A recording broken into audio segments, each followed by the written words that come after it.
Prankster. Good evening, mate. I'm still having a little look. We will continue to have eyes on the game for the next couple of minutes until it is all done and dusted. They're in again here. Timo Werner. Oh, he's hit the crossbar. His luck is running at the moment. Yeah. Maybe just sat upon it. The ball Hard work, mate. Went to strike it, but it is. But mate, it's simple. If you don't take your chances when you get them at this level, you ain't going to get anything out of the game, no matter who it's against. And they proved that tonight. You know, we had possession of the ball for a lot of the game.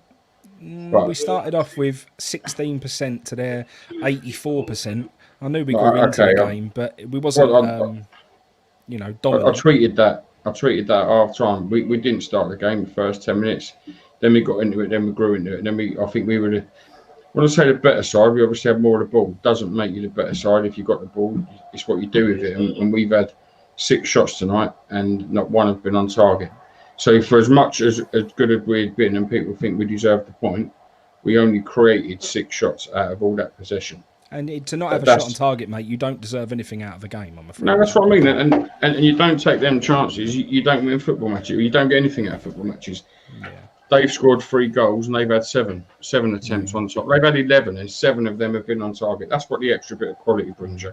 That's how you win games. We experienced that against Manchester United as well.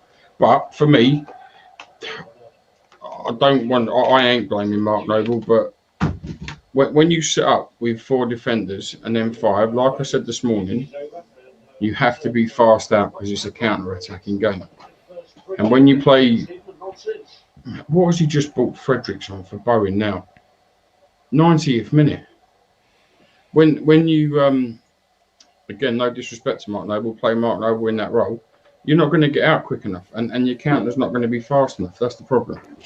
And go on. No, go on, mate. I think that's the system is right. I just think the personnel was wrong, but I think that's how we are. You know, again, I just keep seeing on social media about Fornals, Haller. You know what you're getting out of them. It's the same every week. You know, if you're expecting them to make a difference against Chelsea, I think Chelsea's defence was to be got at tonight. And I think every supporter will see that. So why on earth it took us, I don't know, what minute did Ben Rama come on? 67th? Yeah, it took us 67 minutes or it took the manager 67 minutes. This is a really good point, mate, because I just want to bring it up why it's in the chat, because Lee Donahue here put Cresswell had a shocker tonight. Mate, he had to run the down side. He was getting down to the byline, trying to put in crosses, trying to make things happen. He was trying to defend. I think he had well too much to do tonight, and I think he was left very, very exposed, Cresswell, tonight. I really, really do. And even with their goal, was it their second goal, or third goal that he played him on side? I don't disagree, he did play him on side, but the forward was in line with Ogbonna as well. He wasn't the only one playing him on side. But again, mate, we just find targets, and that's what we do, and that's what the fan base does, unfortunately. West Ham lose, and we find people to blame. I'll tell you a positive. A positive is Fabianski got up and carried on, because we'd have missed him big time. For me, there is someone to blame tonight, and for me, it's David Moyes, mate. And I don't want to go on the Moyes offensive again. It's not about is Moyes good enough anymore, mate. We're 10th in the league, and we're having a much better season than we could ever have thought we'd have. And to start with, as a football club, mate, we haven't even got enough first team personnel and youth team personnel to cover a bench of 9 players. We had to put 2 goalkeepers on there. That's what David Moyes has got to work with. He ain't got a lot to work with. However, I think he got it wrong tonight in that he left us with no threat up top. And we said it before the game. We said it. We will not score from open play with the players we started in that lineup. We was never going to score from open play tonight. No. And if you're not going to score from open play, and we know that, you've got no threat, it makes it very, very easy for Chelsea, mate. They could play at will. They really had it however they wanted it. You don't set up, and I blame Moyes, you don't set up 4-5-1 to have no pace out of that. You have to have some kind of pace out of that attack. And you know, I'm going to say it again. I thought Bowen was quite greedy again tonight. I do think that at times. I just think he's keeping hold of the ball far too long. We've said it many times. I'm not going to start individually blaming players like people do, but I see fingers point all the time at the likes of Fornals and Haller, and I'm not saying he didn't work hard, but it was put in our group chat early on. Bowen's puffing. Looks like he's puffing. I think we've been saying that for a couple of weeks that Bowen needs a breather, mate. But he's the only person in that midfield who does anything. He's the only person who creates anything. He's the only person who makes anything happen. So that's why we're so desperate to try and play him. But Hilaire again, mate. He's just doing not. There's two players who ain't doing enough for me. That's Hilaire and Fornals. They both don't do enough yet. They're the first team on the people on the team sheet every week. And Noble tonight, mate. As much as I know, we don't like digging him out too much because he's a, good servant to the club and everything else. Noble should never, ever play in a number 10 role, ever. Those 2 goals at the end, they did have to wait until. Well, I think there was more to him being in that role, though. I think that was to be an extra. Mate, I've said it earlier on. What did he do? I've got the stats in front of me now, mate. Right, because I've had them coming through live. This evening, this is Noble's contribution: 0 shots, 0 dribbles, 0 aerials won, 1 tackle made, and he got dispossessed twice. That's his contribution. So out of the whole 90 minutes, Noble's contribution was 1 tackle and losing the ball twice. What a game he had. And everyone's going, he had a decent game. I'm not going to say he had a decent game. I don't think he had a terrible game. Well, so that's good enough. Is it 1 tackle and getting dispossessed twice? Of course it's not good enough. But look at the bigger picture. We didn't have a shot on target. The entire team didn't have a shot on target. Not one shot on target. Noble's job ain't to have shots on target, but Noble's job usually is to break up play, to make it difficult in the middle. Your first call out was his shots. No, I just read the stats out in the order that they're in. That was all. Well, that's 17 goals in 7 games they've scored. I don't know. Again, I just think we pick targets. Again, I don't think he had a bad game. Let's have it right, mate. You do pick targets because there are reasons why we lost the game. You can't just say no one's at fault because people are at fault. That's the truth. We're 10th. We're not doing bad. It wasn't a terrible performance. But what we're saying is there are things to pick. If there's nothing to pick, we might as well not have a phone-in channel. We might as well just all shut up and go to bed. No, it's not that. But you just called out about Noble there with his thingy. Surcheck, 69% pass completion. Noble, 84%. Yeah. So maybe he wasn't in the team to be tackling. And that is the best stat that anyone could bring up. Because if you always pass sideways and backwards and never do anything with a ball, it's very easy to have a high pass success rate. I actually want people to have a lower pass success rate and try and make things happen. I don't want someone to have a 100% pass rate. I don't want it. But there's players you want that from. There's players you want that from, surely. And Mark Noble ain't one of them. Well, to be honest, Mark Noble shouldn't be there. Mark Noble shouldn't have been in that 10 role. The truth of it shouldn't have. 100% not. I've already said it. But he wasn't in that 10 role to be a playmaker tonight. No, I agree. But what I'm saying is, from the 3 in midfield, they didn't create anything. And I know we blame Hilaire, and Hilaire did look up to his old tricks again of being a bit ignorant and a bit arrogant and not really wanting to do a lot. But those 3 in midfield, mate, didn't really help him tonight. Didn't really make any key passes. I agree. Didn't do anything with a ball. And Fornals again, mate, has done nothing. He's done zero. Zilch. Neither did Bowen. Hang on, no, because we've got the stats in front of us. Bowen did, mate. Right. Bowen did create. Bowen did make 2 dribbles, which is more than Fornals did. He won 2 aerial battles. He won 2 tackles. So he, we're not worried about his tackles, are we? We're not really worried about. Hang on a minute. The reason why we've got Fornals on the pitch is because everyone says he works hard and he tackles. He helps out defensively. No. Yeah, he does. That's for closing space and things. Right. And when you say everyone, that's me. Here's another one. I'm talking a lot of people defending Fornals. 68. Jared Bowen, 68% pass rate. Fornals, because he tries to make things happen. That's why.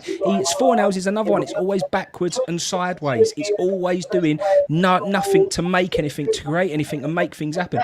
Bowen hasn't got the glorified pass success rate because he tries to do something with it. We could all sit there and knock it around. We said before the game started tonight, we would not score from open play because we haven't got anyone in there with any sort of creativity or anyone that can make something happen. And that's exactly what happened. I do think we was a bit hard done by with the VAR situations, mate. I think Rice's goal was very unlucky to be given offside. And I think Bowen's goal, there wasn't a foul on David Silva, Thiago Silva. There was no foul there. That's a goal. He's just gone to ground for nothing. So in that instant, we should have been in the game. So what did you make? I agree. I agree. The goal that was ruled out, the Bowen one, I think should have stood. For sure, I think it should have stood. Why it weren't looked at, I don't know. But Roger texted me at half time and said about it. And for me, I agree, mate. It's a nightmare. It ain't good to have. But the bigger worry was why we weren't taking our chances. For that, and that's where I would have worried more, and I did worry more. Yeah, can you turn the TV down just a tad, Sam? Turn it off. After this here. I don't know what I'm saying. Sorry, mate. Yeah, Roger texted me about it, and I said then, it is a nightmare. You know, it ain't good. You don't want them decisions. However, it happened. We ain't going to change it moaning. That ain't going to get called back. Oh, hang on a minute. West Ham are going to have this goal at half time. It got looked at. It got ruled out. It weren't going to stand. What we should have worried about at half time was we had enough possession to have got at, and we it was clear to see their defence was to be got at. It took us 67 minutes. We all said it as fans. What should have happened? And what should have happened is, and again, I'm not defending him because he shouldn't have started.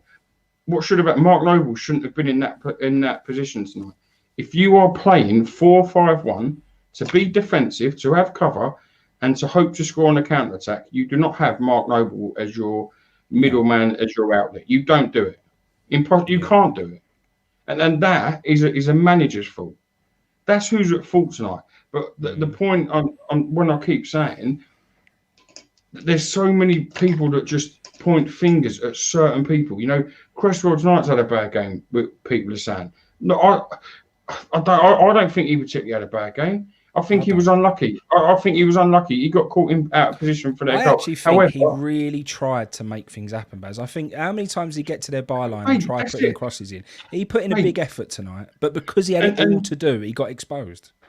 And do you know what, mate? What do we say as fans? All we want effort. We want people to try. And when they do try, we get people. Now, when we lose, they're poor tonight. Yeah. I don't think it's poor. I thought we tried.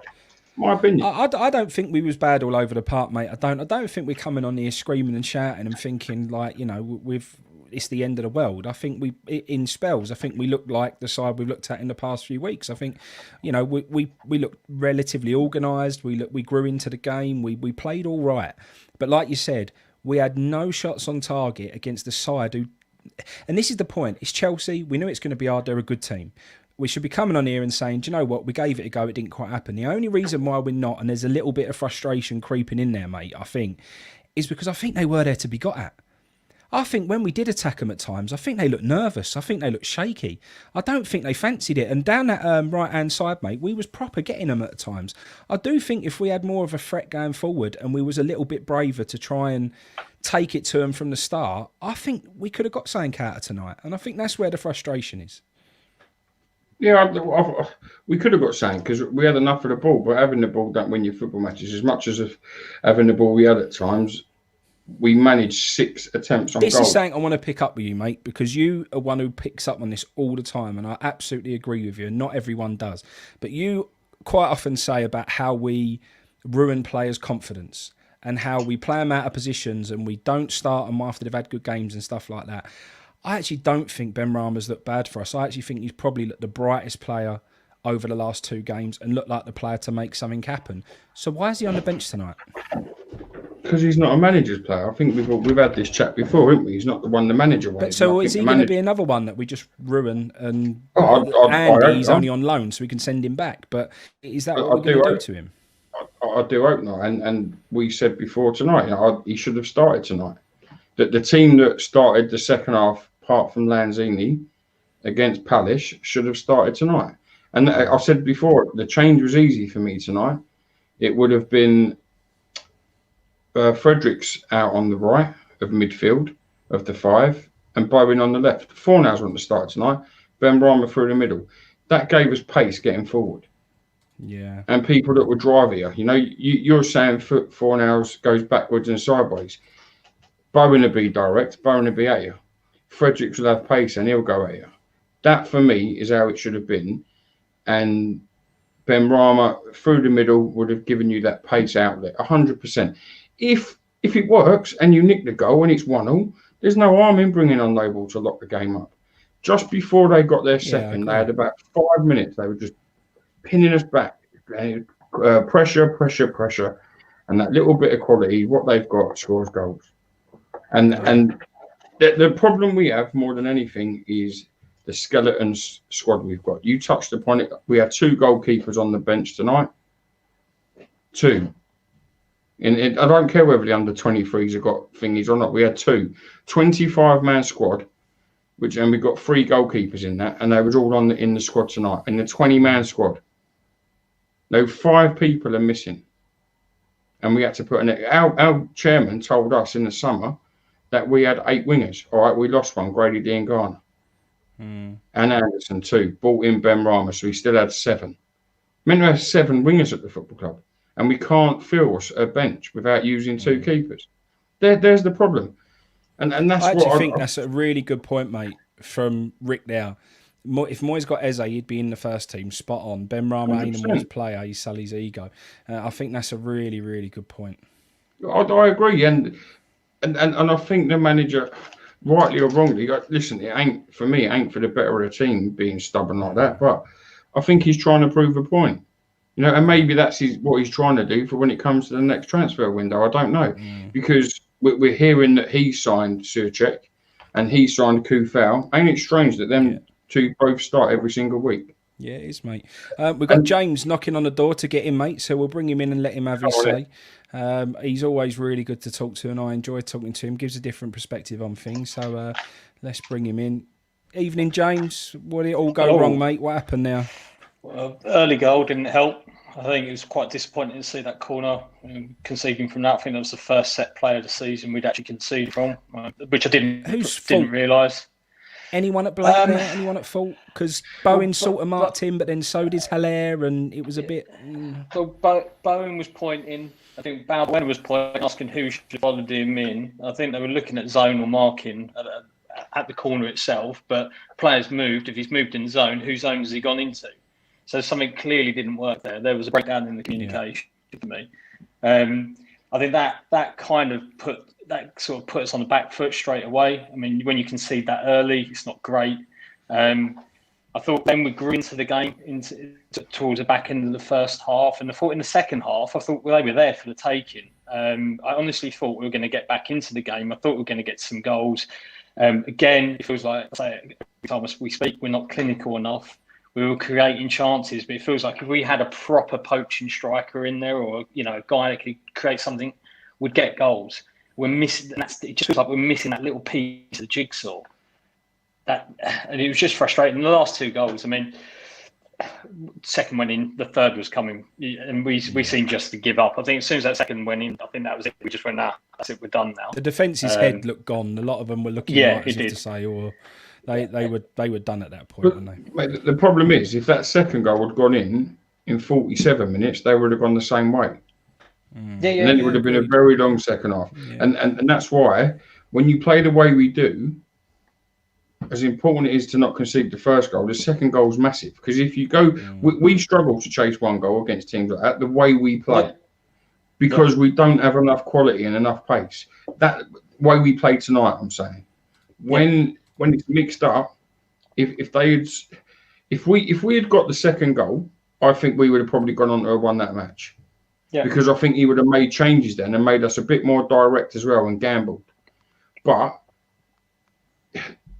as soon as that first goal went in, it was hard. And we didn't have enough pace in that side to get at a team to score a goal at this level of football. When the second goal goes in, game over. Whatever your plan is finished. And that was proven tonight. The third goes in, and I don't know, I add it on, but it was game done then. I mean, as I say, 2-0, I think game was done for me anyway. The bit I didn't understand tonight was why he dropped Ben Rama. Didn't get it. I thought he's been probably one of the better players in that team. I didn't understand that decision. I get why he thought he wanted to bring Noble in. I think he wanted to sort of shore up that midfield and potentially make it a bit harder to break down. Don't think it worked. It looked like Noble took a while to get into the game. He's sort of like a car, needed a little bit of 10, 20 minutes. And then he sort of think, okay, you're there, you're in there. But for the first 20 minutes passed him by, I thought. It's just a shame because you come off the back of the results earlier on in the season that we've had, and we were being really positive, and then we've sort of scraped that draw with Crystal Palace and now a loss, and we've had the Man United game go against us, and you just feel that if we don't get a result in the next two games, we need to get a win out of the next two. It feels like the season could sort of just turn and be we were nearly there.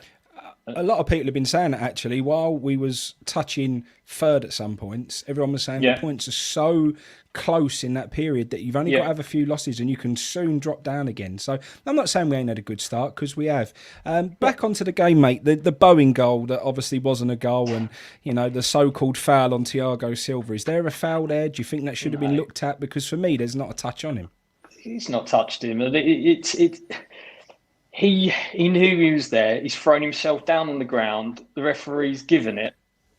If that's the other way around, say that's a penalty the other way around, that probably isn't a penalty, right? Yeah. So it's ridiculous that he's given that. He's denied, if you would, a goal scoring. He's denied a goal. He's denied a goal scoring opportunity. So they've got to start looking at that. If players can throw themselves down in the box for a penalty and it gets given, I think you now got to start looking at defenders throwing themselves to the floor, whether there's contact or not. Because if it's denying a goal scoring opportunity, which it did, then we need to start reviewing it. If we're going to use VAR, let's use it for that. Because we want goals, right? That's why VAR's been there, is to make correct decisions. Where's the benefit? The strikers had no benefit of the doubt there. That's gone straight to the defender. And that felt very much as if, we're at Chelsea, the defender's gone down. We'll give that. Don't want any controversy. It's poor. I mean, he could have given that goal, right? Let that play go. Goal goes in, then pull it back and take VAR. And that's what should have happened. That's what should have happened. I thought that's what they're supposed to do. I thought that's what they're advised to do now. Let the play go, and then you pull it back because you can check it. I thought that was what the whole point is. Yeah. That's for offside, though, isn't it? Well, I thought that was it is offside, but I thought that would, count for other aspects of the game. It just makes sense. This is the problem, isn't it? It's not VAR, it's the rulings. The rulings are all shit. VAR is only... It is 100%. VAR is only checking the ruling. Sky looked back at it for 2 seconds and you could see it weren't a foul. Sky, it didn't take that long. It wasn't like they was going to be sitting there for 10 minutes and having a look at is he touched him or not. For me, it was a 2-second check and it was like, he ain't been touched, it's a goal. What I did like was that Bowen carried on enough to put it in the back of the net. He's done everything he should, which is play, carry on playing, do what he's supposed to do. You then just need VAR to back you and have a look at it, and for me, then he gives a goal. So I still think, without having a shot on target, do we deserve enough out of it? True Lion, nice to see you in the chat, mate. See that you're a Chelsea fan. If you want to come on, you're welcome to come on as well, mate. Just email the email going across the bottom of the screen. We'd love to hear from some Chelsea fans as well. But for me, I really do feel, like you said, Ben Rama should have started tonight. I feel like it would have given us a bit more of a threat. I think we made it too easy for them too early. I think it was comfortable for them. For the first 15 minutes, we let them really come into the game. They was passing it at will, knocking it around. We didn't have any threat. I think they didn't feel threatened by us at all, and they come out at us at will. Then, they have a bit of adversity, which we normally have, with Chilwell getting a knock and coming off. And you think, right, now let's get Bowen and Soufal at them. Do you know what I mean? Yeah. But one thing that's really frustrating me, I don't think we've looked the same side since we found our formation with that 5 at the back. Correct. I was a little bit of an advocate of maybe now we're a bit more organised, we can get away with 4 at the back. I'm not sure we are anywhere near as good as we were when we used to play 5 at the back. I think the sooner we can go back to that system, the better. Because I think we'd have got at Chelsea a lot more tonight with a 5 than we did with a 4. But look at our results. Look at the results since Masuaku's gone out. Yeah. Yeah. We ain't looked the same, have we? we haven't looked the same, and the results are pointing to the fact it's not the same, right? So I think has he been at 3 games, 4 games? It's been at 3 or 4 games now, right? I think we've got 1 point if it's 3 games, and then I can't remember the before, but yeah, it's definitely an issue, right? The formation is gone. Masuaku's out. We're now not picking up the wins. We need to get a left wing back in the January transfer window. I said that the other day. I think that's crying out for it. We need a striker as well, because I think, you know, Haller huffed and puffed a bit for me tonight. He's still not doing it. I know we'll debate this around, but I think we need another striker. Antonio's not relied. We can't have Antonio to be relied on for the whole season either. I think he's injured. And Frankie, you say about tonight with do we deserve something out of it, and how comfortable we made it for Chelsea. They bought off Jorginho for Kovacic. That was their change. You know, when we was dominating play, weren't creating chances, but dominating play and the ball. And all they done was a like for like. Didn't bring an extra body on because it was comfortable for them. There was never ever really felt we're under threat here. All right, they've got the ball, but they're not doing nothing with it. And as I said, just before their goal, 5 minutes prior to that, you could see what they was doing, and they've got that quality to undo you. And they've done it, and that's the difference in us and teams at the top of the league, and it won't ever be any different unless you have huge investment. What's for you priorities, James? What do we need to bring in the transfer window? And do you have to cut your losses now with Haller? I think we've all got an opinion on him. Some are still backing him, some are against him. I think regardless of whether you're backing him or not, the backers are saying, you know, you've got to play to his strengths. Well, clearly Moyes is never going to do that. So if he's never going to do that, do we need to cut our losses?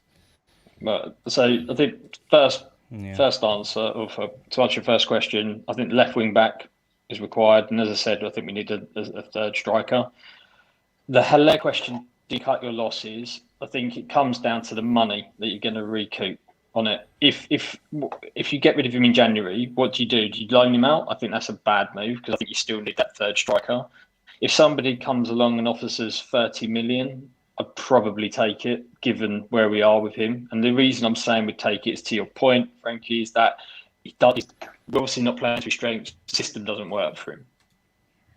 If you take the 30 million, you could easily get another striker in. I think you could probably get Josh King for 15 million, right? You could probably pick up another player on loan, and you could probably get a left wing back in as well. And I think then we'd have the right team. I wouldn't mind adding a centre midfield in, because I think tonight, again, I love Noble. I think he's brilliant. I've been a great servant. That's got to be a priority of ours. Got to be. But this is the thing, though. I mean, I guess if you look at what Moyes has got on paper, he's got Souček, he's got Rice. He looks at Noble, and I would imagine he probably considers Snodgrass as another backup in there, probably as his 4. You have to. Yeah, but Noble and Snodgrass, you know, between them, that's not good enough cover. One of them as 4th choice, you could say, yeah, fine, you know, that's cool. We do need another person, because I think if Rice goes injured or Souček gets injured, that would be us done for the season. Noble being in there for the best part of the season, I just don't think that's the way forward for us at all. And that's why, for me, centre midfield is the priority, massively. But to that point, though, we've changed our shape, right? We've changed formation to back 4 because we haven't got a like-for-like left wing back. So, you know, if we again, do we not need to have cover there? Because obviously Cresswell can't play there, right? Of course, but the problem is you can change your formation. You can never change or not play two central midfielders. Whatever formation you change to, you play. If you're playing with wing backs, you can do what we've done tonight, play 4-5-1. You still have to have 2 central midfielders, which is Rice and Souček. If either of them go, as you've said, you've got Noble or Snodgrass. That's a worry. The way we play football, that's a worry. There's not enough energy. Energy, yes. Legs, no. Pace, no. There's not enough from them. So when people say we need a left wing back, I completely agree. And if we're honest, we probably need 6 players to cover that squad. The only thing I reckon we're probably quite safe on is centre backs, in my opinion. We've got 3, and we've got Cresswell who can go in the 3, and that's probably enough. Apart from that, Oh, all right, right back we're probably right as well because we've got a few down. Yeah. We don't have another right wing back. Now, we've no disrespect to the man. We're playing Kufau at right wing back. He's not a right wing back. We signed him as a right back. Yeah. We're playing him right wing back. The right wing back at the football club is Ryan Fredericks, who we've been playing there, isn't good enough. So we need cover across the park. The key cover for me, and we said it at the start, was up front, start of the season, up front, centre midfield, was the two main areas for me because I thought we could get around everywhere else.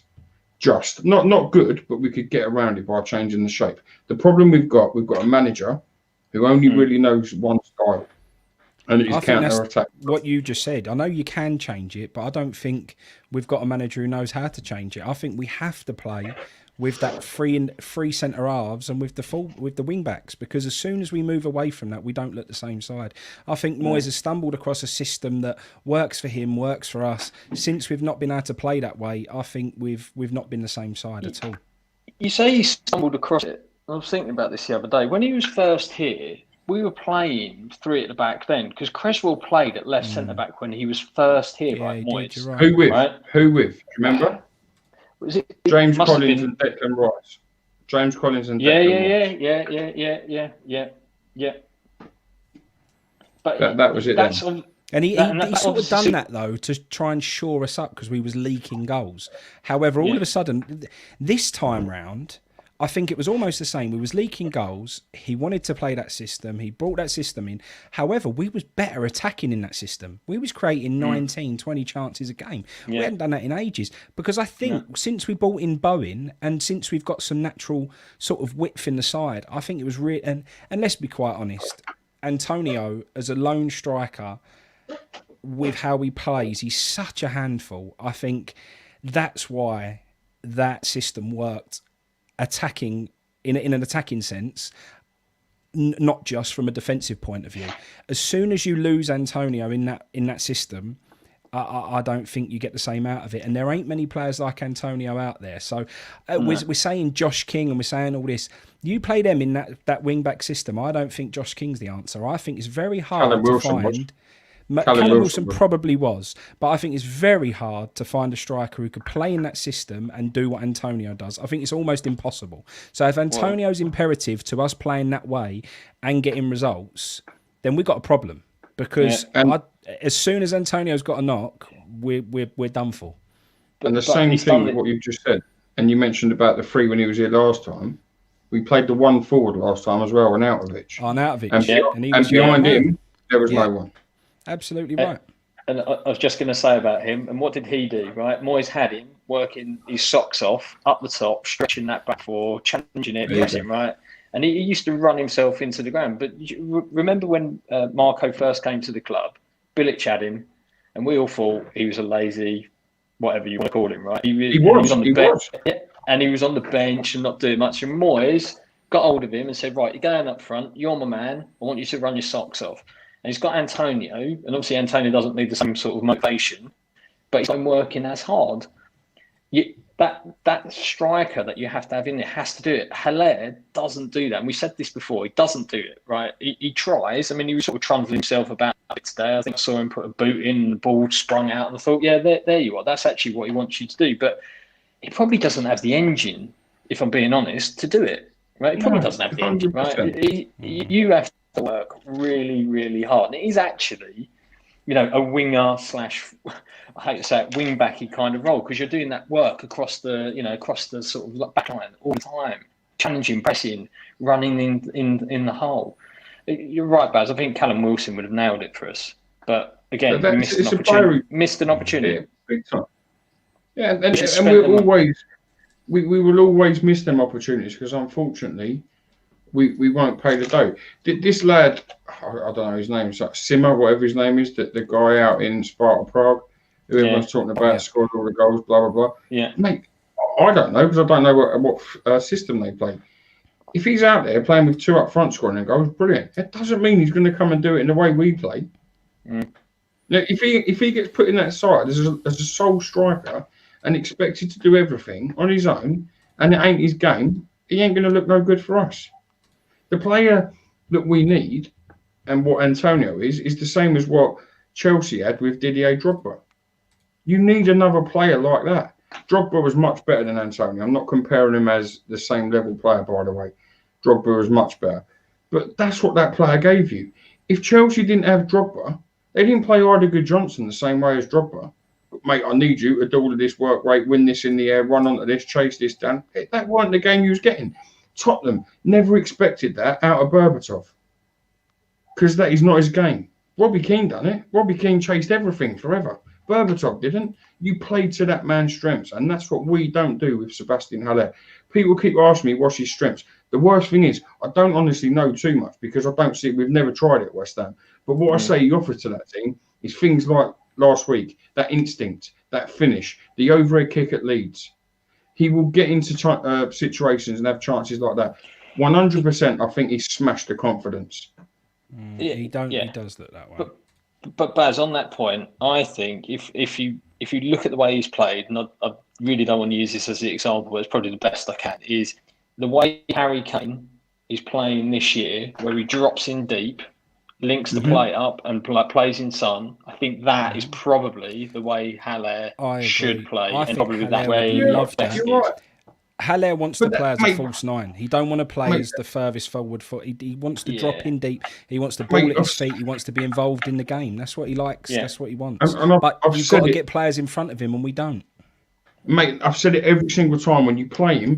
If you're playing him up front, like we are now, is why you have to play Ben Rama in the middle, up his arse. Very, very close to him. Have to do it. If you're playing Mark Noble in that role, you're going to expose Haller all night long, as you've done tonight. And it will make him look a terrible footballer.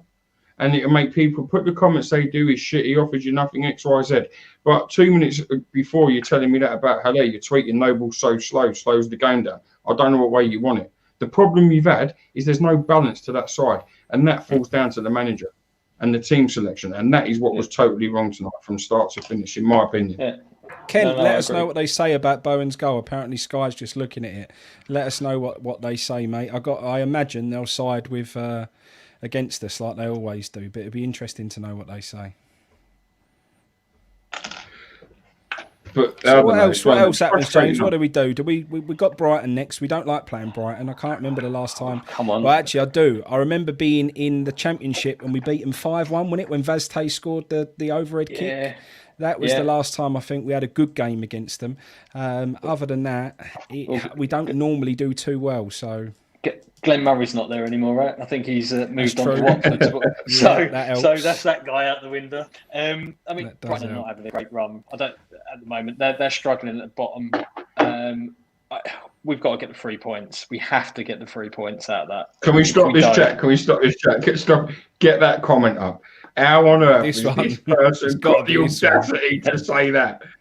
I couldn't think of anything better right now than what's happening at your football club. 3-0 tonight means nothing to me after witnessing what is happening at your place. Long may that continue. Thanks for watching anyway. We only watch your lot who embarrass themselves every single week on TV. Yeah, already selling T-shirts with Arteta up. That's it, mate. What a fickle fan base that is. You know, well, at least we're consistent. We're winning and still calling for our owners out. These lot, and it's the same as Spurs. You watch them lot now with Mourinho. They'll start quite boring football. Don't want to be watching this if they start slipping away from the top of the league. So what do we need to change there, James, for Brighton? Does Ben Rama need to come in? Is that something that you'd do? Do we just need Antonio back and we've got to get him fit for that game? Is that what we need? What's the answer? I would prefer we don't rush him back. We did that against Villa, got injured, right? Let's not do that again. So I'm hoping we take time with Antonio, make sure he's fit to play and maybe just bring him on in the second half. I put Ben Rama back in that team. Noble comes out for me. Do you know what? Maybe do we look at the left wing back situation? Shall we put what's his name, Johnson in on the left side? Try him at left wing back. Get that formation back. That'd be what I'd consider for Brighton. Yeah, Jan, if you want to come on here, mate, and you want to jump in and have a chat with us, then email us at the email that's going across the bottom there. We had one of your lads come in before and told us all about Soufal before he joined us and how good he was going to be for us. So if you want to jump in, mate, and talk to us about Surchek and Sufal and how they've been for us, and also about the man Simmer, then that'd be great to have you on, mate. So yeah, mate, I make you right. I don't know. I just think we've had such a good start to the season. I'd like to see us continue it. So I do hope we can go and get a win against Brighton, because I just don't want to undone everything that all the positivity we've had and the performances we've had. But I just think, for me, I don't think we see the same West Ham we did at the beginning of the season until we can see that back five again. I really don't. Yeah, agreed. We need a Christmas present as well, because I think the majority of us are probably in tier 4. So we need a West Ham win. What's these tiers all about? We don't know nothing about it down in the New Forest. We're all right down here. we're in tier 3, FREE. No, I'm only kidding. Yeah, we do need something. But listen, mate, I might end up camping out in your office, so don't carry on going on about it. I'll be down there tonight. I'll pull up outside your house, banging on your door. Let me in. One of the lepers from tier 4 will be marching down there. Make sure, if you do, make sure you water this for me later on, yeah? Where's that spray? I want to see the spray again. That would cheer me up tonight. I love the spray. Here, mate, look. There he is. The lights are on now, so there's a chance I might get blown up. But, yeah, you got to keep it fresh, ain't you? You have, mate. You got to keep. But that's what we West Ham need to do, mate. I think we need something fresh, mate. Because for me, it's got a bit stale. I think we've looked a bit. So we said it tonight when we first saw that first 20 minutes. Everyone said it's another. We've continued on from the Palace game. We look stale. We don't look like scoring from open play. I can't see when we're going to score another goal from open play at the minute, mate. To be honest with you, no shots on target tonight. Something's got to change for me, and I don't know what that is, but that's David Moyes' job, mate. Indeed. James, thanks for coming on, mate. Really appreciate it. Speak soon, mate. Take care. See you later, buddy. All the best. Catch you later, mate. Bye-bye. Keep seeing his comments about Lampard, Declan going straight to Lampard at the end of the game. People keep writing. I don't know why people are reading too much now. I also see him about to explode in a celebration when he scored. That was ruled out. So I wouldn't read too. I'm sure if he was doing that, I'd have a little bit more respect for them to do that. I wouldn't read too much into that. No, I wouldn't, mate. And it is what it is. I mean, mate, who don't go over to opposition people after the game and shake their hand and everything else? That's just part and parcel, mate, for me. I don't think there's any issue there. I think he's probably friends with him as well, isn't he? You know? Yeah, he probably is, mate. The manager of the team that he supported as a boy, a man who played in the same position for the same club, come through the academy that he did. Now, there's a massive history. People thought John Terry was tapping him up for Chelsea when the picture come out of him sat there. I'm sure they forget that John Terry's at Aston Villa. But he's tapping him up for Chelsea. Yeah. And I'm sure Aston Villa wouldn't be too happy if he was doing work for another football club behind Chelsea's back, behind Aston Villa's back as well. So wouldn't read too much into it. And he made a good point here. Sorry, mate, I never read your name out, but it's because I don't know how to say it. But Rice was at the club when Lampard was a player, so they know each other. Do you know what I mean? It's it ain't anything unusual. Right, we've got Andy wants to come in and have a bit of a chat. Let's get some GSP out going, Andy, mate. We love it when you do that. So has he got his Pellegrini figure yet? No. And you got it? I need to move my camera. Let's move my camera. Hey, gents, you did get your other item, though, didn't you, mate? You did get your other item. Yeah. Oh, is that pride of place somewhere, mate? Is it? You're moving the camera and you're getting further out the shot. I know. What the fuck's going on here? Turn it the other way, you donut. Hey. He is. What went wrong tonight, mate? What went wrong? My camera. Here we go. There he is. Got Here we go. Yeah. Wide shot. Hey. There we go. What went wrong tonight?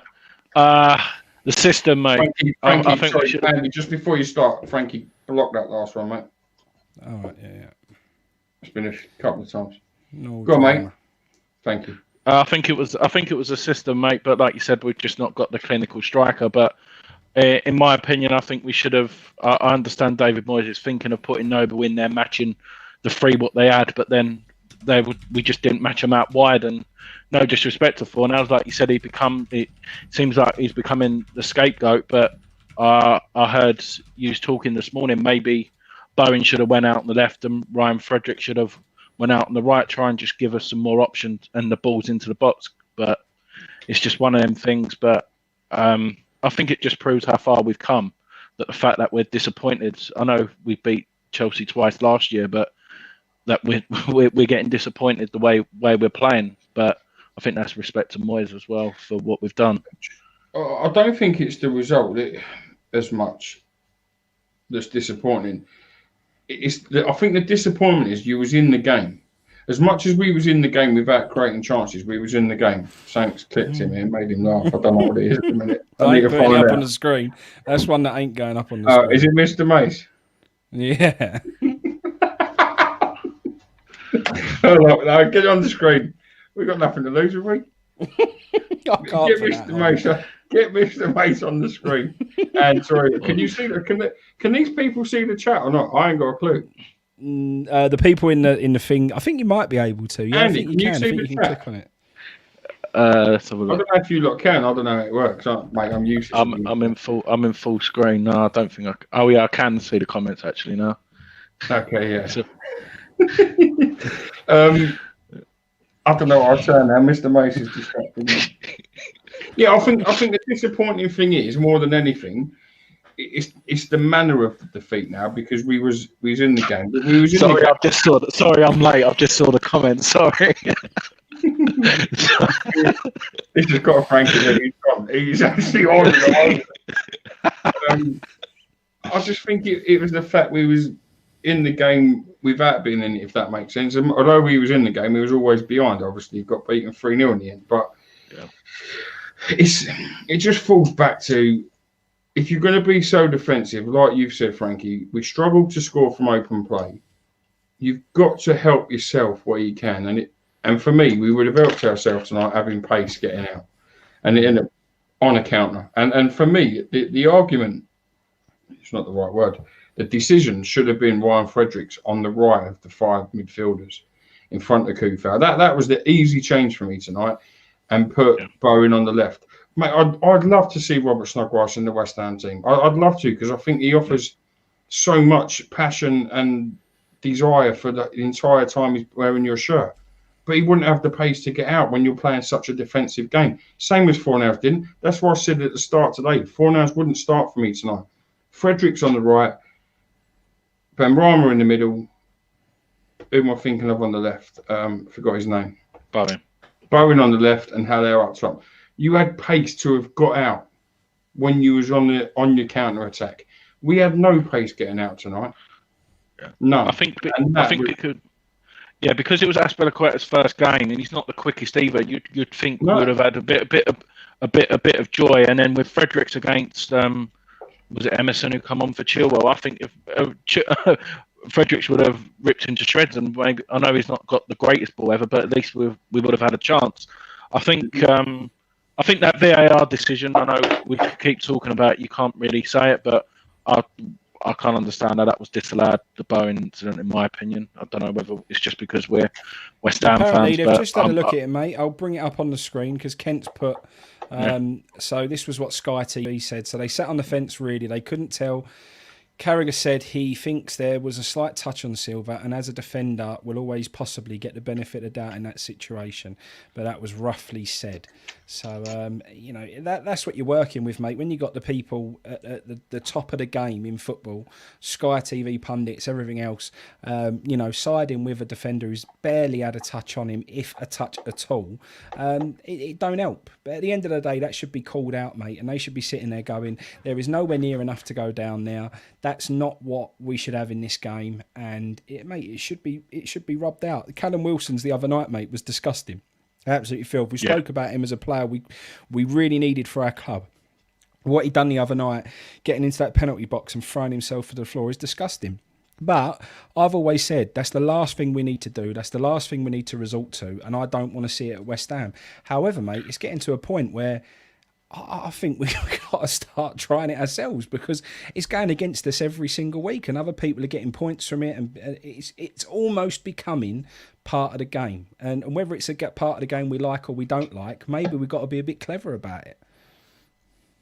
Yeah, I think a Lanzini or a Benrahma. I'm not saying you see him dive or anything, but Benrahma, where the Championship's a lot more physical than the Premier League, I think he's just used to being clipped, so he's not going down, if that makes sense, where he's used to the physical side of it. I think that's playing a part. But I think I don't know. It's not football no more. Half of these challenges, what you see, Sunday League, you'll be told to play on. But the way I see it is, I think we need to just. Chelsea was a bit of a bonus game tonight, and I think the big test will be Brighton. If we get a result over Brighton, we can sort of brush this one under the carpet. Yeah, I don't like to write games off, and we haven't been writing games off. We've sort of got over that this season. We're sort of where we used to write games off like City, and we used to just roll on to the next one and sort of roll over and have our bellies tickled and get beat 5-0. We've kind of gone past that a little bit. So I'm a bit disappointed tonight, like I said earlier, not because of the performance, not because of anything, but I think they were there to be got at, and I don't think we tried to get at them enough tonight for me, and that was a disappointment. But I think you've got to roll on to Brighton, and we've had a couple of little blips now. I think we've got to go and make a bit of a statement again and show what we're all about. But like I say, I said it earlier on, mate, I don't think we're going to see the same West Ham until we go back to the five at the back formation. What's your thoughts on that? Do you think we can get points with the system we've got now? Because to me, I can't see when we're going to score another goal. Neither do I, to be honest, mate. I think, like you said, with the amount of chances we create, is that another comment?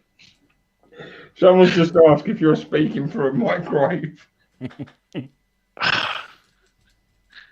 It's the old mic. It's the old mic. I'm not going to send you. I'm not going to send you the Pellegrini figure. I'm going to send you, because you always come on here and you always do us a good turn and have a good chat. I'm going to send you a nice new microphone, mate. Is what I'm going to do. Oh well, thank you very much. Send me your details, send me your address, and I'll do a direct thing from Argos or something like that that's close to you, and whack that on next time, and we'll be clear as a bell. Up the bowling badges. Mate, this is a vodka. I wish it was. I haven't had a drink since September. I'm gagging for a day out now. So yeah, what do you think, mate? Can we go and get a result at Brighton playing the way we are, or do we need to make some changes, or do we just need Antonio back, mate? I would like to see Benrahma or Yarmolenko through the middle.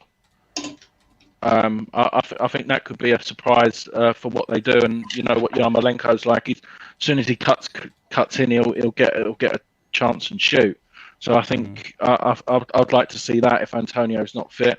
It's a bit harsh on Haller because, like you said, his goal record I think is the top goal scorer or joint goal scorer. But I think he just needs we need to try something different. I think. No, understood, mate. Well, thank you for coming on, mate. I do the worry appreciate for it. me with Yarmolenko is his pace. Yeah. Haller hasn't got any, so I think he'll still. Agree with that. I do agree. Oh, you'll play Yarmolenko as the forward. Forward, yeah. Oh, sorry, I thought you meant on the left. Okay. Yeah, no, because he plays that for Ukraine, and his goal scoring record's quite good, so I think he would offer something different. Yeah. Take your microphone out of that glass of water now. I'm only joking. Top man, thanks for coming on, mate. We'll talk to you again. Thanks for coming on the radio show on Saturday, mate. I really appreciated that. No problem. A good chinwag as well, mate. Really appreciate it. Nice one, gents. Take care. See you later. Bye. Mate, all the best. Baz, talk to me about something tonight, mate, because there's one thing that we haven't really got involved yet with the people who have been on, and that's we have now seen Mr. Paulo Fornals play as a number 10 role and in the position that everyone said is he's proper position. Did you see anything different from him tonight? Hang on. He played where? He played down the middle tonight. I thought Mark Noble was a number 10 man. No, everyone said. Fornals predominantly down the middle tonight. He did. He played predominantly down the middle. I don't honestly believe that personally. I think he becomes central. But I don't think he's predominantly. He comes central a lot. I don't think he'd. I think that was Mark Noble's role, and I think that's what everyone said and tweeted. Mark Noble's not a number 10. I don't think we can be dragging him in, blaming him for having a bad game in the middle as well. I don't think he had a great game tonight. I don't at all. I don't think you're going to see the best out of him in this formation. I think MS, the most of them said that he was on the left. I believe he was on the left. I honestly believe that, mate. Mark Noble's the middleman tonight, and for me, he was on there. And this is my point. I think some people have an agenda with him, and saying tonight, what do you think of him in his number 10 role in the middle? For me, is why I will defend him, because I think that's again making him look a bit whack this up unfair. for you, me old son. So here we go. That's my opinion. This is Paulo Fornals' heat map this evening. And where is his heat map? Yeah, but look at it all over, Frankie. I know he run all over. However, let's switch to Mark Noble's. Almost the same. They both was in and out. It hasn't changed. It has very, very slightly, though. Look, see? Fornals tracked back further down here. And that was Noble's. Fornals, Noble's. Hang on. Stop, because it's changing slower. Click on, who are you going to click on first? This is Fornals. That's Fornals, yeah? Yeah. Right. Just before you click on Nobles, can you click on Jared Bowens for me? 1 minute. Yeah. Has it changed? Yeah, down this side more. Well, my picture ain't changing. My picture's not changed at all. Who's that? Who's that one? That's Bowen. That's Bowen? Sorry, mate. That's Bowen. What, just that little bit of blue? This blue, yeah, is Bowen. He needs to offer more. Put 4 nails on there. He was green, yellow, red, everything. Everyone There's your 4 nails. In the middle and on the left. He was sort of here and then cutting into the middle. So he did come in, but he wasn't. He was never. He was never that middleman, mate. That wasn't his setup tonight. Noble was there. He was out on the right half the time. But that was Noble's job. Noble's job. And look where he is, the halfway line, the entire time. That's what his role was. And that's what I said. When you played that tonight, you were playing it to be defensive. That's why Mark Noble wasn't a number 10 tonight. Yeah. He wasn't going to be that man to get you out. The way we played, that had to be Ben Rama. Because Ben Rama would have had that acceleration to have got you out of that situation. I agree, mate. I agree. That's the only thing I say. For me, mate, my hand on my heart, I think Fornals was on the left tonight. I don't think he was the majority of the time I saw him popping up in the middle, mate. I saw Cresswell running down the left and bombing down overlapping the left. The furthest No, Fornals, every time Cresswell went, Fornals was inside. He weren't overlapping him. I reckon you got an agenda with him, mate. You told me you kept texting me during the game when he fucked up. I text you about it because you texted me about Bowie making the tackle. I text you when he made the tackle about 30 minutes on the halfway line. What was your reply? No, forget that. What was your reply when I text you? What tackle? Oh, I'm shocked you did. Of course you didn't. Of course you never see it. All I know is, mate, Bowen made more tackles than Fornals tonight, and apparently Fornals is the one who tracks back and yeah. See, thank you, Ken. Fornals was inside a lot. Yes, he was. He was inside I'm not saying he wasn't. Constantly. Look, can you bring up all these other comments? Bring all the. You've only just brought up Kent, who said he's on the right. This one? Bring all the. Right, no, bring them all up. Bring all the ones up that have put. He was on the left. He weren't inside. There was this one, but I don't agree with him. All right. Now, what about the other 25? I don't agree with them either. I do agree. I think he played more inside than he had in recent weeks tonight. Ryan King knows the answer. He was inside out. That's about right. We're all inside out. Yeah. I do think he come in. I do. I'm not saying he didn't, but and I think that's his game. You know, I think the chance he got. He's a left winger. That left-footed volley he had that got deflected and went out for a corner. I think we pick on people. I've said it before, and I will continue to say it. I do think we pick on people. That game tonight, he should not have been on the left wing. 100% not. Shouldn't have happened. I think he was doing his traffic again in Romania. Where's his missus? Get his missus back up. Anyway, I see a post of her. I think he put it on Instagram last night. I think this is a great description. Fornals is a Duracell bunny with no pace. I think that's a very, very good description. I agree. And when you're playing so defensive and hoping to score on the counter-attack, that's not a play you play. And that's why I said it at the start of today. As much as I'll defend players, I will say when they shouldn't be in the team. And I don't think he should have been in that team tonight. Yeah. No, I agree with you, mate. At the end of the day, mate, like we said, you know, we're 10th. We're in a good position.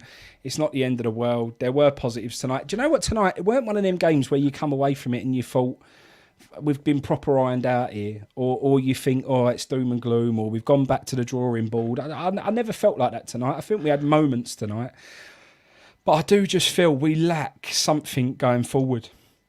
I think we went from when we had that back five, and you brought it up. We was having chances beyond belief in games, mate. Look how we set up. Look at our coaching thing.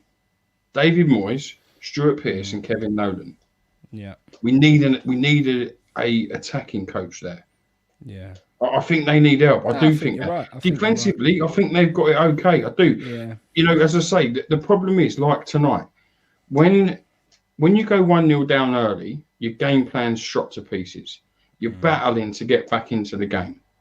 When you're battling for so long and you just and other players must get frustrated. You don't even have an attempt on target. People notice that. Players notice that.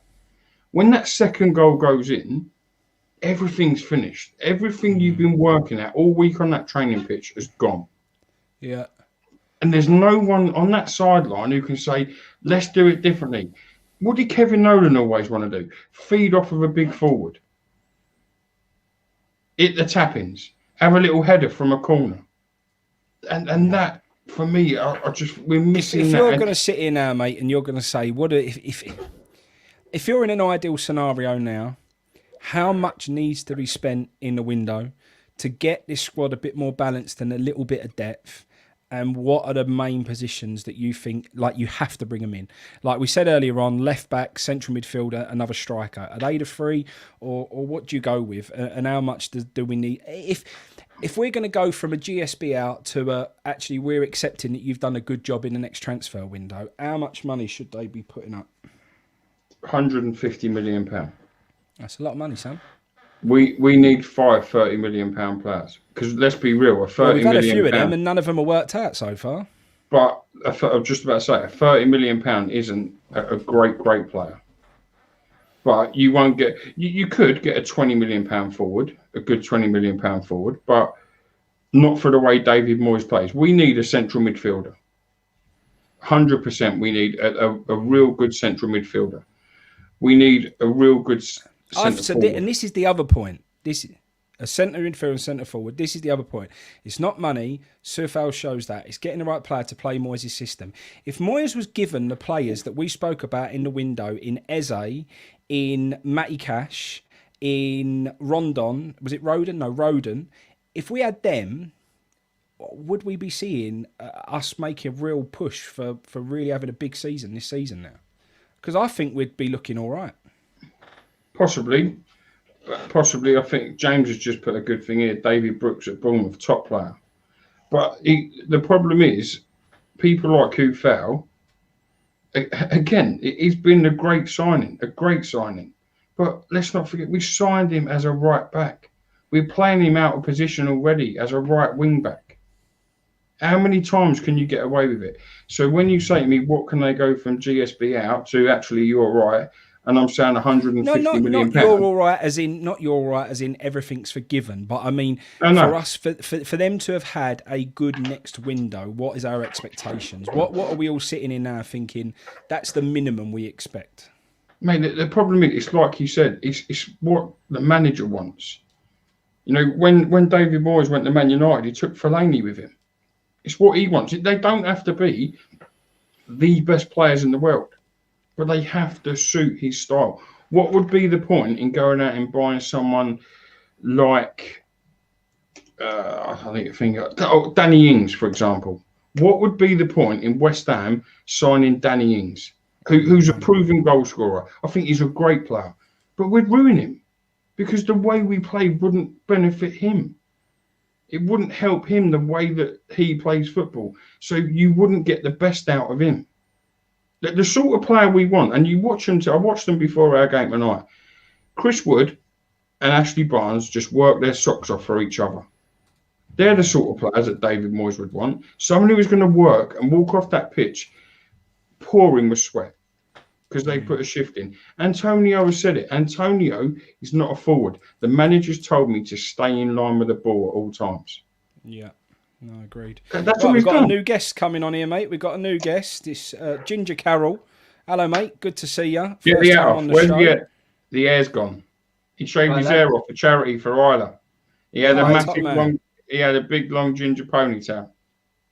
Yeah, mate, it's all gone. It had to go. Good man. Top Fair man. play to you, buddy. In the What went words wrong of tonight, George, mate? Or did it it's go wrong? time Was to you go. was you disappointed? Was you happy with how it went down? Not too disappointed. Do you know what? I'm disappointed about it, really, to be fair. I thought Chelsea were there for the taking. I didn't think we worked hard enough in certain parts of the pitch. Some people didn't look interested at all. And like the likes of Fornals and Hilaire, they just need to put themselves about a bit. I think they're just too weak. Hilaire, for the size of him, I think I'm a couple of inches smaller than him, and he just does not do anything to challenge for a ball or to put a man off. Funnily enough, the first touch of the game, he rose like I've not seen him rise in ages and won a header within the first couple of touches of the game. And I thought, oh, here we go, Hilaire's back. And then all of a sudden he don't do it for the rest of the game. And it was like, where did that go? Do you know, there was that time that you're alluding to, Frank, and one in the second half was the only things he done. But so he's got it in his locker, so why don't he do it? I don't know whether he... Is he checked out, mate? Is he checked out? Is he gone? Is that where his head's at? I think he's very lacking in confidence for a start, but he doesn't help himself really because he doesn't work hard enough. I mean, I'm a forward player myself, and I know that if I'm not going to win a ball, even if I'm 90-10 or 80-20 disadvantage of getting to the ball, I'm making sure that I'm putting that defender under pressure or forcing an error, because you never know. You could get a ricochet that falls to a teammate or yourself behind the back foot, and you can cause problems. Just like off the ball work is so important than on the ball. Absolutely. You have to make things happen, mate, and especially when you're a lone striker. If you want to just stand there and expect the ball to land at your feet, it's never going to happen. You've got to make things happen, and that's the point. Exactly. I think this is the comment that this is the harsh one. Haller looks like he doesn't care. Do you believe he doesn't care, or do you believe he gets disinterested because he's never in the game? I mean, it's so easy to say it looks like he doesn't care because it genuinely does sometimes. Yeah. But yeah, both of them points. Yeah, he gets. Yeah, he loses interest because either the ball's not coming to him, or we're not feeding him the right ball that he likes, or we're not. I just don't always. There are some strikers out there, mate, that could not touch the ball for 89 minutes. The ball comes to them in the 90th minute, and they'll put it in the back of the net. But you've got to be done last week. But you've got to be a mentally strong type of player to be able to do that. And when your chance comes, you to take it. It's really hard. If you're not getting a touch of the ball, it's very easy to get disheartened. Some people have got that thing where they keep going and keep going and keep going, and then that chance falls and they get their goal. I'm not sure he's wired in that way. I'm not sure that's him. I know he got that one last week, but he done that overhead thing. He's threatened to do that a couple of times. I'm just not sure he's one of those. For me, it looks like it's bored. It really does look like he just gets bored to me. Do you think I used him earlier on because I think he's harsh on him again? I do. I think that's his person and in his personality. I don't think he's. Probably is. I think when he scores, he don't go over the top. I think he cares, and this is what I'm saying. The way he plays, I never see Berbatov try everything like that, but Berbatov would walk into any team that good. Yeah. But go on, mate. See with Berbatov though, he done more than what Halaire's done. Now don't get me wrong, I like Haller and I want him to do well, and that's what frustrates me the most. The only thing I'm going to say, you wouldn't be saying that if Haller had scored 10 goals this season. You wouldn't be saying it. Berbatov played at great sides and had many more chances and scored goals. What he offered for 90 minutes work rate was identical to what Haller offers us. All he does, he plays in a different system with a lot better players around him. And I'll be honest with you, this is going to sound quite contradictory, whatever the word is. I wouldn't keep him. Personally, I wouldn't keep him because he isn't. I would. I'd sell him because he isn't what we need. Yeah. I'm not saying he's a bad player. It's not because he's a bad player. He isn't what we need. It's like, why would you sell him to go and buy, argument's sake, Jermaine Defoe? He isn't the player that you need to run that line, nor would Jermaine Defoe be. If you need a player to play the way David Moyes wants to play, you have to buy another Mikel Antonio, wherever you find that. Yeah. I don't know where you do, if I'm honest with you. The only one I knew like him was Arnautovic. And as I said before that, Didier Drogba. I don't know any forward who is that good now to run a line on his own in the Premier League. Not one. It's very hard to find someone that's pacey, someone that knows how to use their strength, that's got strength, and is fearless in front of goal. Mm. But mate, you only get fearless through confidence. Yeah. And you start shooting all the time. Tell me how you get confidence scoring a match winner to be dropped the following week for a man who's 80%, if that fit. I've made this point. That's why I have a little bit of sympathy for him. Oh, don't get me wrong, I have sympathy for him as well, yeah. The best for him isn't at West Ham, because we do not play the way that man should be playing, or wants to be, or should be playing football, in my opinion. It's come from a team where he had 2 top quality players in and around him, not top wide. Quality, you know. Like it was a small triangle within the peak of a team. So you had 2 players in close proximity to him. He was able to play freely with confidence. He could knock the ball, he could flip the ball without even looking, but knowing that there's a teammate there to pick it up. Yeah, that's going to play him that 1-2 back. He's gone from that to a West Ham team that doesn't play like that, to a different league that is completely different altogether. Mm. And yeah, mate, you're bang on there, mate. And mate, it's only my opinion. It's just not that I'm right. It's just my opinion. No, I've made that allusion before, where it is hard for him, and I do sympathise for him. But it does frustrate me, because when he does get the ball, or he gets the right ball to feet where he can do something with, have a turn with it, take a touch and roll a defender, or play it for the 1-2, he just fucks it. And it's like, you're not helping yourself. And I can see why the fans are getting on his back, but at the same time, I don't believe that they should be as much as they are. Because again, like his confidence shot as it is. If he goes on social media and sees everyone hating on him, that's only going to make him worse. Yeah, no, it's only going to make him think twice. You know what I mean? Do you think we bounce back against Brighton, mate? What do we need for Brighton? Do we need to change anything? We should. Yeah. I mean, look at the Man United game. We lost to Man United. That game we conceded 3 as well, and we bounced back from that. You know what? The system, I think we're missing the 5. Me too. I think the Cresswell playing left back with a 4 at the back. We just don't need that. We really don't. Like, it doesn't really work. And I think, but then again, with Masuaka out, who do you replace? Right. I think there are options. You can play Fredericks out wide again, but play Johnson out there. Yeah, there's things that we can do, mate. I don't know. I just think we look more threatening when we had that. We look more balanced. I think we're lacking a bit of zip at the moment. Yeah. Well, what you need to do is you need to be brave, and you need to attack games differently. And that's the problem. We have one plan, one idea. If that don't work, we have to go extra cautious. Yeah. But there is, and we have to go extra cautious. There is a shout, like Rick's put on here, with a 5 at the back, your wing backs being Crescent, Kufau, with Ogbonna, Balbuena and Diop as your centre backs. I don't disagree. The problem for me is I don't think Kufau and Cresswell are wing backs. That's my opinion.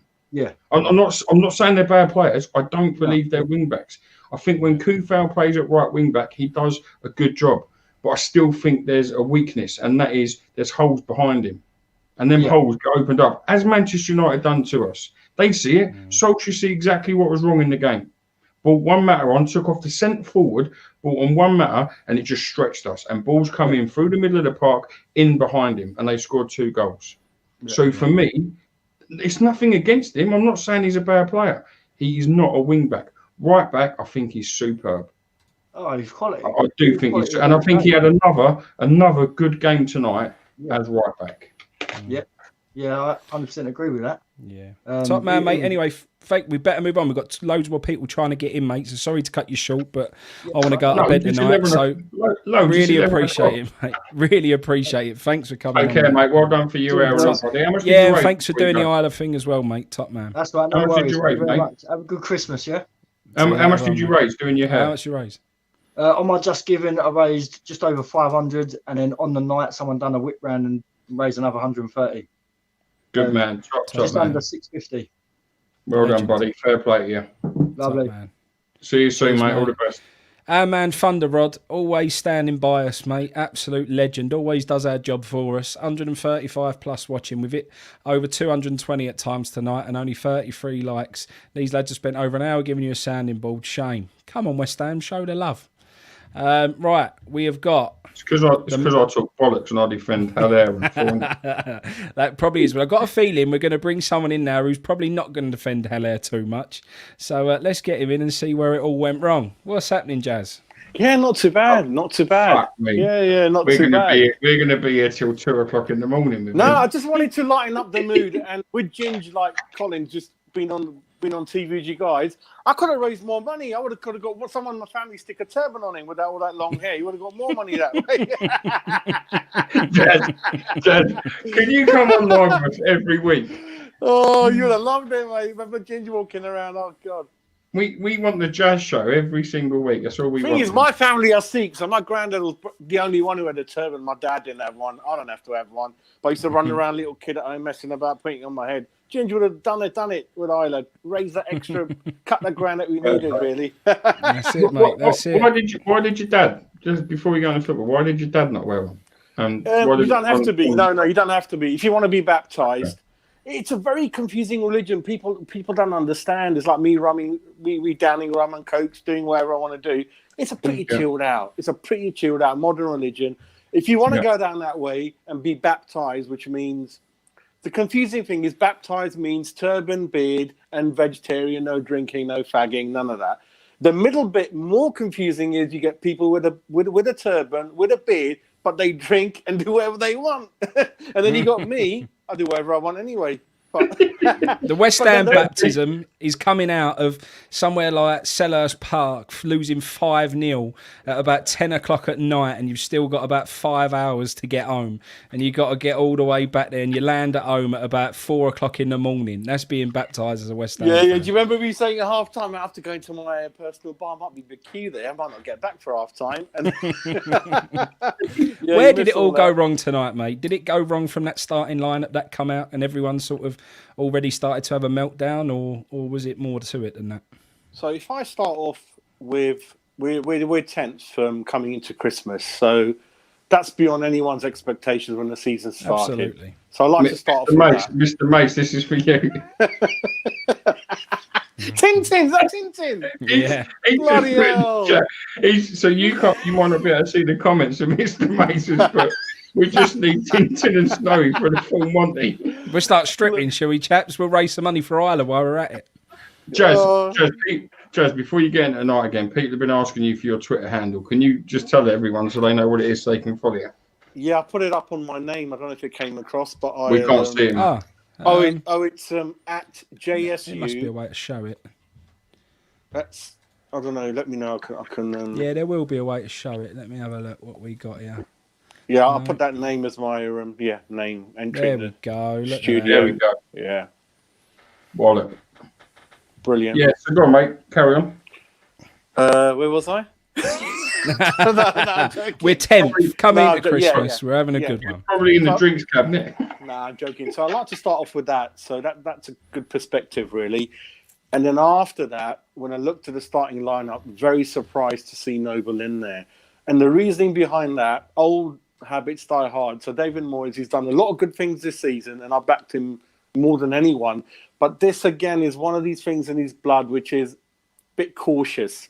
So he was a bit frightened, I think, by the Chelsea attackers they got at their disposal and on the bench. But what he forgot to see, which I don't know if you guys follow other teams' football like the highlights, Chelsea are vulnerable this season. They're all over the place.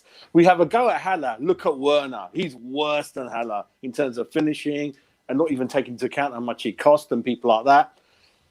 So he put him in there thinking, yeah, kind of another defensive person, slow it down a bit. But as the game unfolded, there was nothing to worry about. We could have been 1-0 up. Bowen's goal should have stood, as we mentioned. There was no foul on Silva. He went down without any reason. VAR did not review it. Was it a mistake? Whatnot? We'll have a look at that later. So there's nothing between the two teams, and we grew back into it. And before the game, I was saying we are the only team in the Premiership. We haven't been whooped yet. United, Liverpool, they've all... And we still looked comfortable. And second half, we're all crying out to change it because it looks like they don't really have a threat. So let's get someone on, because Haller, for all the effort, for all the running around. Because the thing with Haller, like Baz is bang on, I know Haller's a great human being. He's very honest. He's a nice guy. The players like him. He's just not right for us, and it's not happening. And it's every game, it's a struggle. It's getting worse for him. He's that jigsaw puzzle missing. He doesn't fit our jigsaw, but he'll fit another puzzle. My biggest problem, mate, is every game we're losing money on him. I think his value's going down and down and down, mate. To be the only one that can give him competition, you guys are going to crack up, is Joe Linton. He's the only one that was similar price, and even he, you like give him a plate of dinner, drop it on the floor, and the wife ain't going to be happy. So these two, so plate of toast on it. Plate of toast in the group chat. Yeah, so that's the same, really. And you can't underestimate how important it is to, especially in this modern game where no one plays two up front hardly. When you've got one up front, he needs to be bang on it. And I was writing down names like David Cross, John Hartson, Sheringham. And in terms of people playing today, I know you can't buy people like that, Lewandowski, but Gomez and Mitrovic, I've always stuck my head out for him. I just like him because I think he's more aggressive. He's aggressive. He's a nuisance, mate. He's a street fighter. These Eastern Europeans, as you know, Frankie and Baz, they've grown up in the war. They're tough old boots. They don't give a crap. Penalty taker, wants it all the time, doesn't shy away, and he will drag one or two defenders out of the way and create space for the three behind.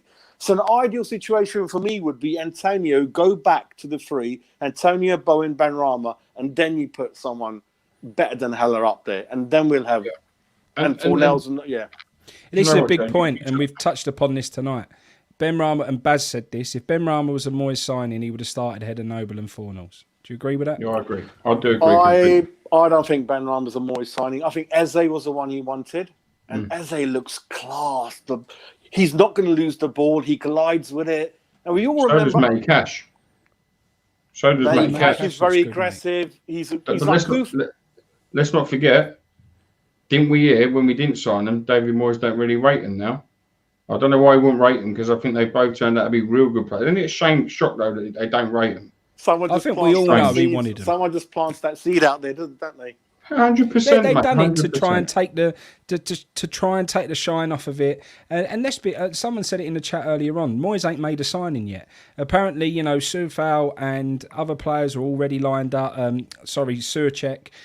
So has David Moyes made a signing? I don't know if he has. I think the ones he wanted was Eze. I think he wanted Matty Cash. Tarkowski wanted. Tarkowski. He definitely wanted him. I think they're the people he wanted. I see Burnley, what a below-average team they are. And when you see him and the centre-back next to him, don't forget the other one went over to Everton, didn't he? So Tarkowski is a mountain giant. You do not get behind him. He gets everything behind there. But having said that, I mean, Balbuena has surprised me, so respect to him. He's kept it clicking. But with this squad, 10th, it's weak. Imagine Sullivan, we don't bring anyone in again. How the hell are we going to carry on for 38 games with these players? It's not going to happen. They're all going to get... I know Creswell's carrying an injury, thanks to, obviously, you guys sort of letting everyone know. There's a lot of players having knocks, and you can see it. And Manchester United, Chelsea, we could have easily won that with a good striker and one or two other things. They weren't that much better than us. We could have done them. You're right. You are right. They're games that hurt because we was competitive tonight without being a threat, if that makes sense. But on the flip side of that, there's games we won that we probably shouldn't have. The Fulham game we won at home. They missed a penalty last minute. The Aston Villa game at home, the goal was ruled out for offside. If we look at the VAR, he had his hands around his neck. For me, I ain't going to look back to games and think we was robbed on a decision here, because it swings around, same as the goals night, it swings and roundabouts in football. what goes around comes around. For me tonight, we were so naive again. You touched on this. For the first half of that match, apart from the first 10 minutes, we was competitive. The first 10 minutes we weren't in it. After we grew into the game, I'm not saying we was by far the better side, superior, but we had proved that team wasn't getting threatened enough and needing 3 central midfielders. You could have an outlet. That manager should have made that change at half time. We waited for Chelsea to make their change until we acted. That's not good management. I've praised David Moyes and I'll continue to. I think he's done a good job. He's turned us round. But the worry for me is so naive. Someone put it on here early on. It doesn't matter who he wants to sign, who we want to sign. He is not going to bite the hand that feeds him. And for me, he could give them owners a list of any player he wants. If David Sullivan says, my boys rather him, or I rather him, or my sources like this one, my agent likes this one, that's who we'll be signing, not who David Moyes wants. The man's in a no-win situation, because if we're moaning that we ain't got enough around us or enough players for the positions, the problem comes from deeper, and it will always come from deeper, in my opinion. The heart and soul of the problems at West Ham United Football Club is what owns it. And the manager can only do so much. He should have changed tonight. Should have, 100%. But then in the same breath, he shouldn't be in the position of entering these games with only one forward at the football club, because the other one is out injured. Club. I think the only thing I want to slightly agree with you, Baz, is I don't think he's a yes man as much as we think. I think example is like people like Dawson. He's not had a look in, and even other players. And Ben Rama, I mean, he hasn't really. Is he not starting because he doesn't like him? That's another thing again, mate. Because he wasn't his player. What you're saying there. But then he will change it, because Ben Rama again. I can tell he's got the right attitude. I think it was once in the penalty area. He got back. He won the ball. It was a great tackle, and he'll get there slowly with all the defensive coaches we've got. Really, it's the owners I've got no confidence in. I've got no issues about the ground. We're there, and when we win, it rocks. Yeah. And I know it wasn't that often when we went back, but I'm over. I'm not happy about the ground, but I've just learned to live with it. It's the owners, and the problem with the owners, Frankie and Baz, is the owners are 70, 75, and then below them, the children are like 20. There's nothing in between. And as a good businessman, entrepreneur, you need to be about 45 plus, 40 to 50 with good experience from life, still got the energy, very young, someone like me. But anyway, so that's what you need, really. That's what we're missing. And I want you to be chairman of West Ham. That's exactly what I want, Jazz. I won't care if we finish bottom. I want you as chairman as West Ham. I'll tell you what, the first thing I'll do, I'll bring the rib man back. How's that? That'll get the fans on my side. This is a big point. I want to touch upon this, mate, because this is something that's being bandied around at the moment. And we've had Kent who says we need to be more cutthroat all over the park and show more of a killer instinct. We've got Brad who's just put, need to find our nastiness. We've got other West Ham channels, not naming any names, but come out and say we're ruthless, we're this now, we're horrible, we're this. I don't see it, mate. I don't get where they get that from. I think we work hard. I think we're grafters, and I think we're organised. The effort now. I think we're well organised. I give it all that, but nasty and nasty and all that. I don't get that. I don't think we're that, and I think we are missing that. And I think when you've got Antonio, you get a bit more of that because he puts himself right about a bit, and I love to see. Mitrovic would give you that, wouldn't he? He would, and I think would give you that. I don't get how other channels think that's how West Ham are now, because I don't see it. I think we do need that bit of bite.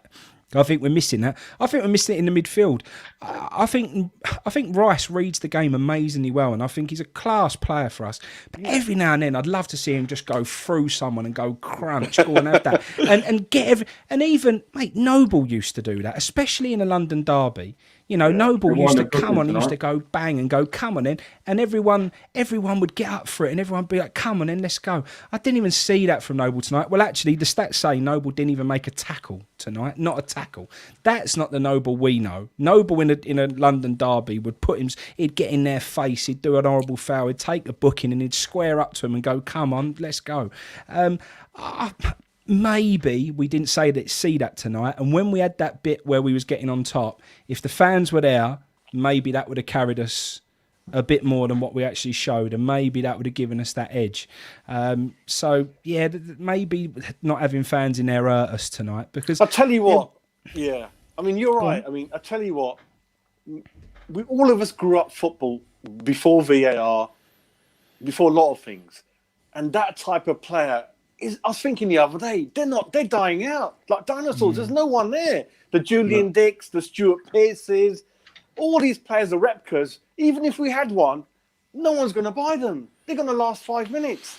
So you're absolutely right. The football game needs that. It's a contact sport, but we're going. I don't know what football's turning into. It's turning into non-contact sport really at the moment. That's the problem, and that's why sides won't have them players now. Yeah. Because as soon as they make a tackle, they're booked. You know, we watched Benteke get sent off against us the other week. I think it's harsh. Andy Carroll used to get booked for that every single time, every week. Yeah. And like you said, the game's gone. The game's changed so much. You know, Livermore last night, I do think it was a sending off, but that's a tackle. Jack Grealish made a meal of it, then stood straight up. It wasn't a bad tackle to hurt him. There's no like malice in it. It was a proper tackle you want to see. But the second your foot is that much higher than, I don't know, an ankle, or not even an ankle, the top of someone's foot, it's a card, it's a red card. Them players, they don't get games no more, you know. Look at John Joe Shelby. People call him a dirty bastard. That's all he's known for. But now, and I agree, you should have him in your side, but football's just finished. For having a bit of... No, you're right. And who are the heroes of this modern soft game? Is people like Grealish. And all three of us on this, we would have loved Julian Dicks to face Grealish, and I tell you what, give him something to cry about, mate. Give him something to cry about. That's what it's sort him out, mate. He'll end up in a chicken run. And that's what you was always known, wouldn't you? A fullback's job was always to go through the winger, let him know he was up for a battle for the game, and make him shy away. You just can't do it now. No, the second you do it, you're in a book. You used to be given one, didn't you? And one would be forgiven, and then two. So you could do it, and you get now. If you did that, you're straight in the book, and it is silly. Here's another big talking point from tonight, chaps, and that's taking the captaincy off Rice is not a good idea. Time to fit loyalty and move on. We need a leader. Should Rice have been the captain tonight? Yep. Yeah. For me, 100%. I think with what he's been doing for us, I think it's a liberty taking it off him tonight. But you know something? Look at the other point of view. Shouldn't Noble be saying, come on, leave it out? And obviously, he's not saying that. He should. That's the problem. Right. Noble should say, leave it out. I mean, I'm busy with my property portfolio now. I'm really busy with my numbers. Leave it now. For me, the decision's easy. Mark Noble should be club captain. But I think Declan Rice should be team captain, 100%. I wouldn't take the club captaincy away from Mark Noble. But I would 100% have Declan Rice as match day and team captain on every game we play this season, whether Noble comes on. And even when Noble comes on in the 80th minute or 89th minute, he should not be having that armband. Shouldn't do it. Shouldn't happen. There's a reason why he's not starting. And that's no disrespect to him. Yeah. His career's coming to an end.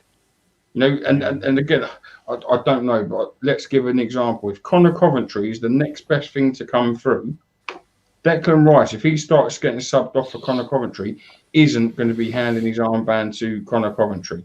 He'll be handing it to the next captain. Declan Rice should not be handing this to Mark Noble, in my opinion.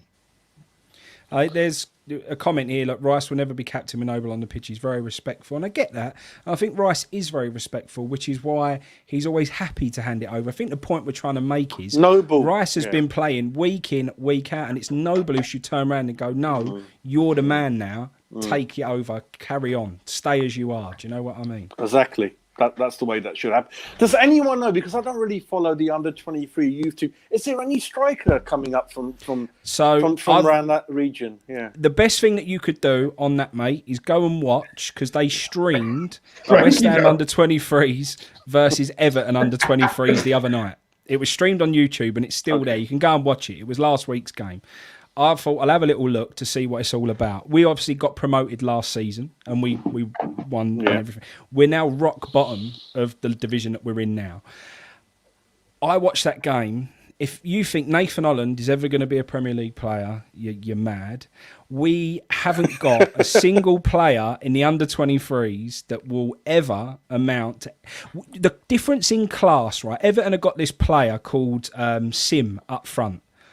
Oh my God, is he going to be some player? Like, he is going to be top level class. And he's like, you know, when we had Defoe and we'd go, he's going to score in a minute.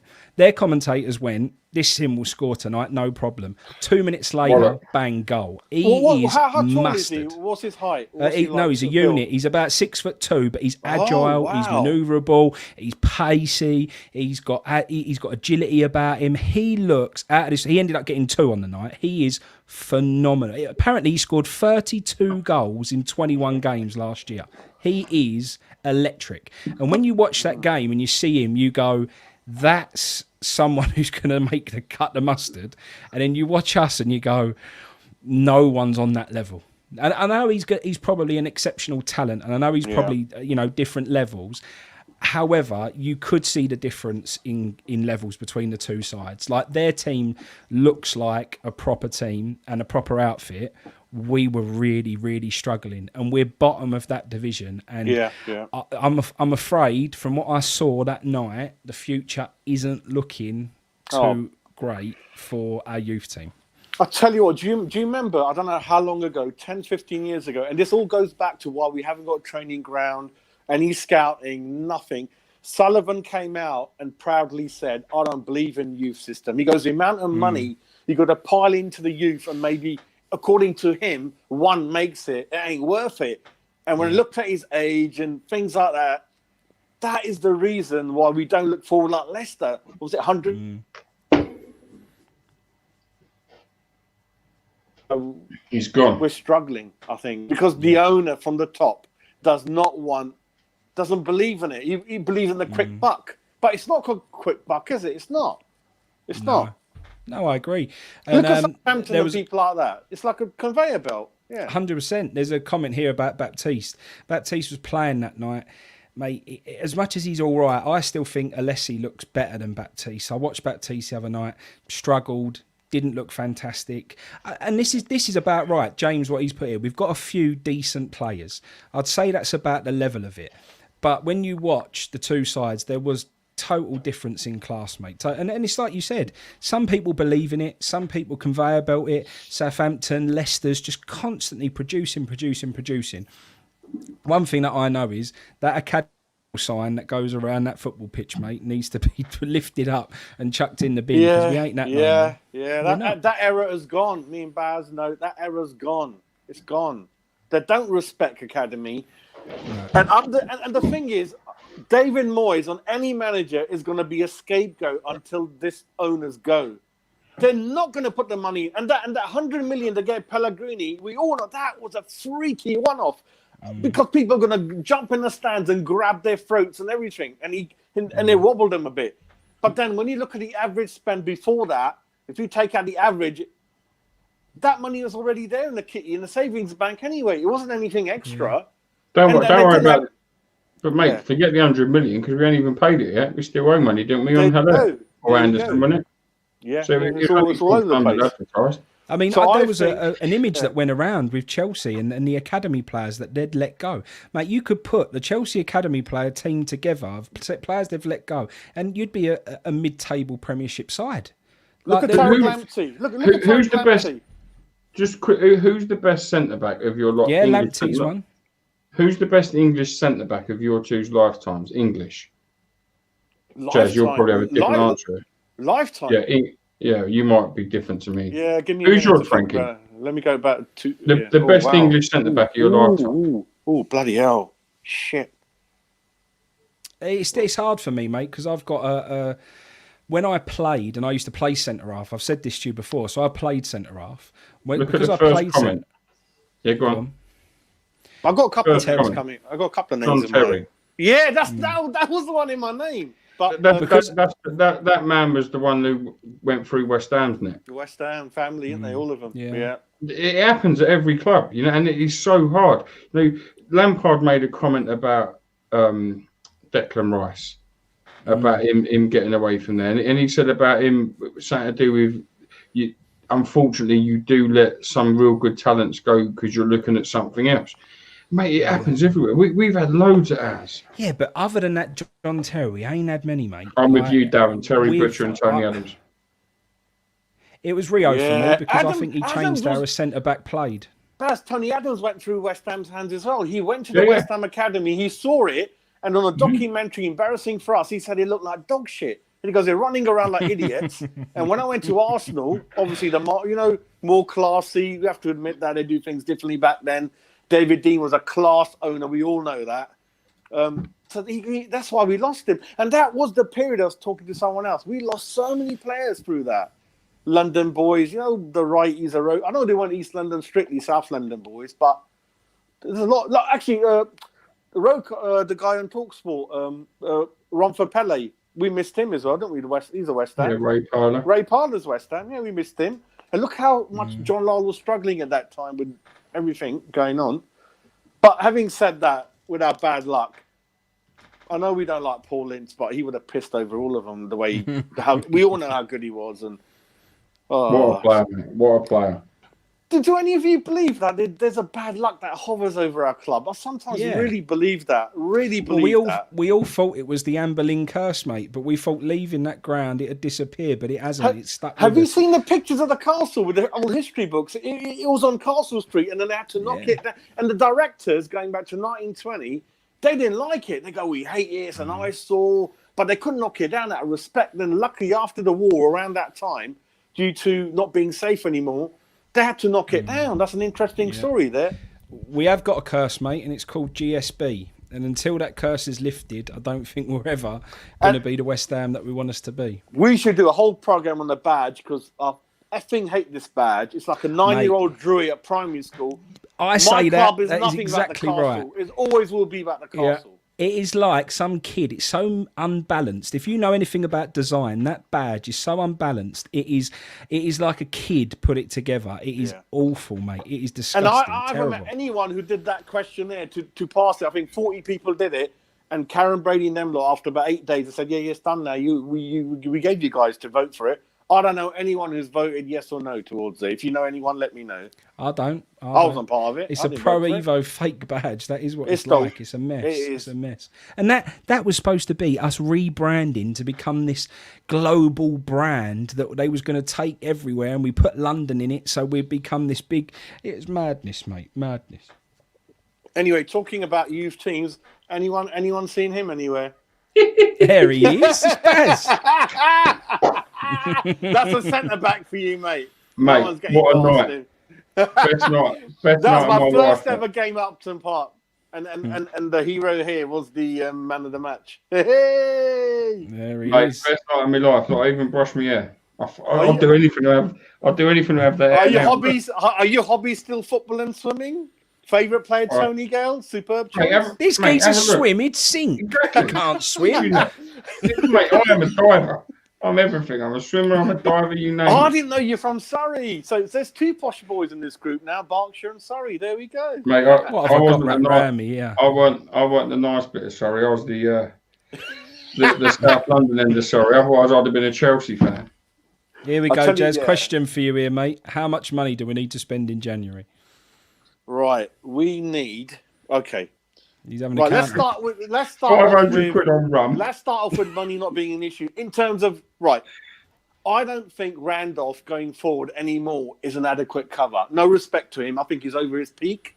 So cover for Fabianski, centre back cover, strikers 1/2. If we had money, you and me, we all think we need 2. We really need 2. Kits and Hartson, if we were dreaming, wing back cover if we're going to go down our route more than sort of not. So you're looking at 1, 2. You're looking at 5/6, which I know ain't going to happen, but that's what we need. We need a goalkeeper, centre back, 2 strikers, centre mid. Sorry, forgot the centre mid for Rice and Souček and the wing back. So you're looking at 5/6, and then I ain't got a clue who's going to be available on loan. And having said that, when we talk about big man, it is possible to get a big man who's mobile. It is definitely possible if you've got the scouts there and you dig down deep. It is possible to get a big man who can move around a lot reasonably, because don't forget, we have got a reasonably quick team, you know. So I think so that's what we need. What do we need above everything else? It's got to be striker up there now for me. It's got to be striker. But then because the squad's so thin, week by week, imagine Rice. God bless it, doesn't happen. Rice Someone's is out. calling now. Someone's saying we need a cam as well because Fornals is pony. So it's and then the next comment, which was pretty much bang on. So we need a whole new team. Then it's almost like that's where we are. But it's because we ain't got cover for no one. We've been the bears. Exactly. It's not. It's because we've lost tonight. And it's because we ain't taken our chances. If West Ham, mate, nobody said this. But we need a whole new team now. No, we have all said it. We've all said we're a couple of injuries away from disaster. I agree. But this weren't being said when we was beating Leicester. And it weren't being said when we was beating Wolves. We've lost Antonio. No, he's a pretty thin squad. No, mate, it totally is. I completely agree. It is a thin squad. And there's a lot of weight. But not everyone's shit. Not everyone's shit, like people say. That's a harsh comment. That's right. And I always defend players on this. It's a harsh comment. Oh, yeah, no one's shit. To play the system we play, we are short. 100%, I agree. I do agree. But that's not the players' faults that don't fulfil that position when they're put there. That's not their fault. You know, players ain't ball. And I'm going to use Soufal, for example. At right back, I think he's been outstanding. At right wing back, I think he's been all right. Yeah. It's not making him a bad player. I'm not making him a bad player at all. But that's the be all and end all of it. You can't expect someone to do something they're not. You've mentioned it with Darren Randolph. It's not his fault. He's coming towards the end of his career. We spoke to it about Mark Noble and Robert Snodgrass. It's not their fault. They've had their better days. You know, and to expect them people to still give you the level of performance that you need at this level now and what you used to get, it is why you just ain't real. And I'm going to use Fornals again. When the man is dragged out to be the left midfielder, which involves attacking and defending, that's asking a lot from a man who's known as a central attacking midfielder. When you play Anderson as a left midfielder, there's a reason why these performances come back and say they're shit, because they're out of place, completely out of place. And sometimes you have to see, for me, you have to see the bigger picture. I'm not saying they're good performances, but it certainly don't make them shit. What it makes them is shit in that position. And that's the manager's fault for keep putting them back there and again and again and again, repeating. But has he got no choice at the moment because he's got no... There's always a choice, mate.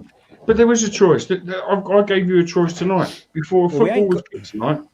We ain't okay. Say we wanted to play. Say we wanted to play the back five like we have been, which we all think is the way that we need to play and the way that we play best at the moment. Who'd you play left wing back then? Tonight, if you'd have to play Aaron Cresswell, you'd have to, and play your three centre backs. But this is where the problem is. We haven't got the squad to keep playing that way once you have an injury.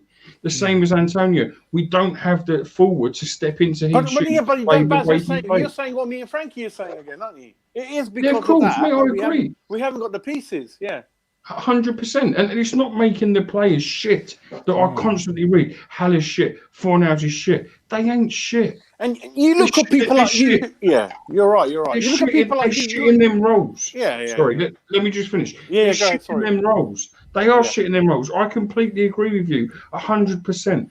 Doesn't make them shit. I'm telling you, Paolo Di Canio is loved by every West Ham fan. I promise you, that man would be shit if he was playing the Antonio role. And I mean shit. Absolutely, yeah. So just be real. That's my point. Haller is not working in the role of Antonio. I completely and utterly agree. You will never get a performance matched from him that you get from Antonio and what you need.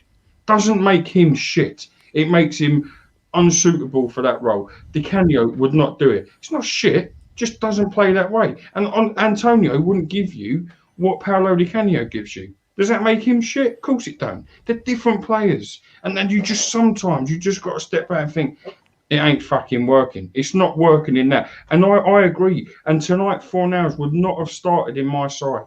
Would not have started because what we've got available, he don't get into the option we should be playing. Playing him as that left midfielder is making him look worse and worse week in, week out, killing his confidence week in, week out. We've seen what's happened with Anderson. He's gone. We're watching what's happening over there. He's gone. He will be next for now. 100% he will be next. Anderson's gone and ain't exactly turned it round now, has he, son? No, he hasn't. But the man's confidence is shot to pieces. What he needs, mate, it ain't for me because I can't. He needs a manager to go up, put his arm around him and say, son, I know you've had a difficult time. I know your head's up the arse. I know how good you are. Do me a favour. Go and express yourself. Play where you want to be. Don't worry about what's happening behind you. Just go and express yourself in front of the game. Take us forward. You'd see a total different player. I think you're giving him too much credit, Baz. I think personally, a lot of Lazio fans. I mean, that's one of my. They used to say it, didn't they? When he's good, he's good, but when he's bad, he ain't. He's non-existent. I mean, they used to say the same sort of thing. Yeah, they were playing a big derby game against Sporting Lisbon, and they equalised in the last minute. The other team due to Anderson not running back, and he goes. Jazz, you're right. Not running back. But why are we wanting a flair player to run back and defend? I don't understand. It's a modern game, isn't it, Baz? What can we do? It's the modern game. I agree. The reason why we're playing... Mate, but you... It's not for that. I never said it was Saker make tackles. I've said I think he runs around like an headless chicken, not doing much. And I absolutely stand by that again tonight. He did nothing. Fornals did zero. Nothing. Done nothing. He drifted into the centre a lot as well and still did nothing. But this is, I think, Dave Walker's point. We wasn't questioning whether they're shit. I have never said I think Fornals is shit. What I've said is I think he needs to get back to doing what he did when he first joined West Ham United, which was playing with that freedom. For some reason, he's going backwards. If that's the manager needs to stop doing what he's doing. Fornals needs to look up, look forward, get things happening, get things going, and being the player that he did. He used to play... Mate, he was the one assisting every single game in, game out. He'd get an assist or he'd get a goal. Fantastic. Where's that Fornals gone? What I want David Moyes to do is go and find it. Agreed. Because we've ended up going to a 4 at the back, and now we can't play him in the same way because the system's changed. So that doesn't make him shit. No one said that. I'm not saying that. Many have said it. And it's been all over Twitter. Him absolute shit. You can't say that. No, he's a decent. He's a very highly regarded. And that's what I'm saying. I'll defend him on that. Do I think his performance is good? No, I don't. I think he's been wasted out in this position. That's not his fault. And that is the point. This is absolutely the point. James Fever, I'm not putting this up because he agrees with me, because it's not the agreeing with me bit I actually want to talk about. It is because Fornals hasn't got the pace to beat a player. So why is he playing out wide? If you've got Bowen, the reason why he's so effective is because he can knock the ball past the player and run past them and get onto it. That's what you need from a winger. Fornals hasn't got the pace to do it. Fornals can only be effective in the middle. He can only be effective there because that's where he gets away with his pace. Well, what then? You think he could be effective out wide? In the front three to the left, as he has been. As an inside forward, though. As an inside forward. That's not a winger, though, is it? As an inside forward, yes. Not as a winger. But that's right. But that doesn't make him shit. That makes the manager playing him in a bad position again, which we see with many people. Now, and I'm going to try and pronounce his name here. Kyriakos. I reckon I've got that right, you know. Not bad. One thing on that. There ain't no West Ham fan that's word, son. That's all I'm going to say. I get that you might not agree with the opinions, but no West Ham fan is one of them because we're all family. So we need to slow down with that a little bit. The Greek blood's a bit hot tonight. But it is. But I get it. We're all getting passionate. We're all getting there. And we like that on here. That's what it's all about. I'm all right with it. But what we're saying is a lot of people are knocking him out, and you know, a lot of people have said he ain't got it. I'm not sure he ain't got it because I've seen. And do you remember there was games. There was going through a time where I said I ain't too sure about him, but every game he was getting a goal or an assist, and we had those the clips, and every clip of what we'd done in the last couple of games, Fornals was involved somewhere. Everything. And I was like, do you know what? I've got to stop moaning about this geezer because everything we do good, he's involved in it somewhere along the line. So he has got the ability to be a big player for us, but the way he's being utilised at the moment just don't suit him. Same with Haller, same with other things. We always love a try, don't we? And we know Mate, most of the players are in this team, yeah. Even Haller, I know Haller's trying, but he just... Jazz, and mate, and this is it. Because what the end outcome isn't ideal, doesn't make them shit. No. I'll tell you what it makes them. It makes them shit for our system. But the manager is responsible to see that. He must change that. Dave's put it on there. As a left winger, it's a complete and utter waste. You're wasting a position. I said this morning on the channel, the change for me tonight would have been Ryan Fredericks on the right of the fight. The back four as it was, Ryan Fredericks on the right, because it gave you that pace to get forward, and Bowen on the left. Ben Rama in the middle. They would have been the changes for me tonight. Rice and Surchek, and then them other four going forward. Someone said that earlier, Baz, as well, about swapping Bowen and Ben Rama and what have you got to lose because it might work. Mate, there's an argument that they should swap in game. There are some times where you've got wingers where all of a sudden they switch over and they're like, where's my man gone? Do you know what I mean? There is an argument that we've got two players that should do that and change. 100%. I can't remember. Has Fredericks ever played wing back for us? I can't remember. He did a little bit in this new system and he looked better than he'd looked for us since he'd played for us. Before he got injured, he had the best spell he had had for this club since he's been here. The best spell by a mile. His delivery was the issue, wasn't it? The delivery was the issue with it, wasn't it? And defending. It wasn't me saying for him to be a wing back tonight. Well, I get what you're saying, but it's no different to Masuaku. Masuaku isn't the best deliverer of a ball and he ain't the best defender, but playing as a wing back, he gets away with it because he's got the pace, he does threat. Same with Fredericks. When he's played as a wing back and he's got someone inside him, he can get away with being caught out of position a little bit and he can get away with, getting forward and whatever. And Fredericks did, like this system that we was playing suited Masuaku, it also suited Fredericks. But Fredericks got injured and has never been given another chance. And that's because Soufal's been so good. But, you can't play the same players week in, week out, because when you need to make that change, you come unstuck. And we've been found out a little bit in the last couple of games because we've been forced to make changes. We've not really known what our backup plan is. We've got a little bit stuck, and it is a worry. I don't think we'll see the same West Ham until we can go back to how we was playing with a back five, but I hope they prove me wrong. I agree.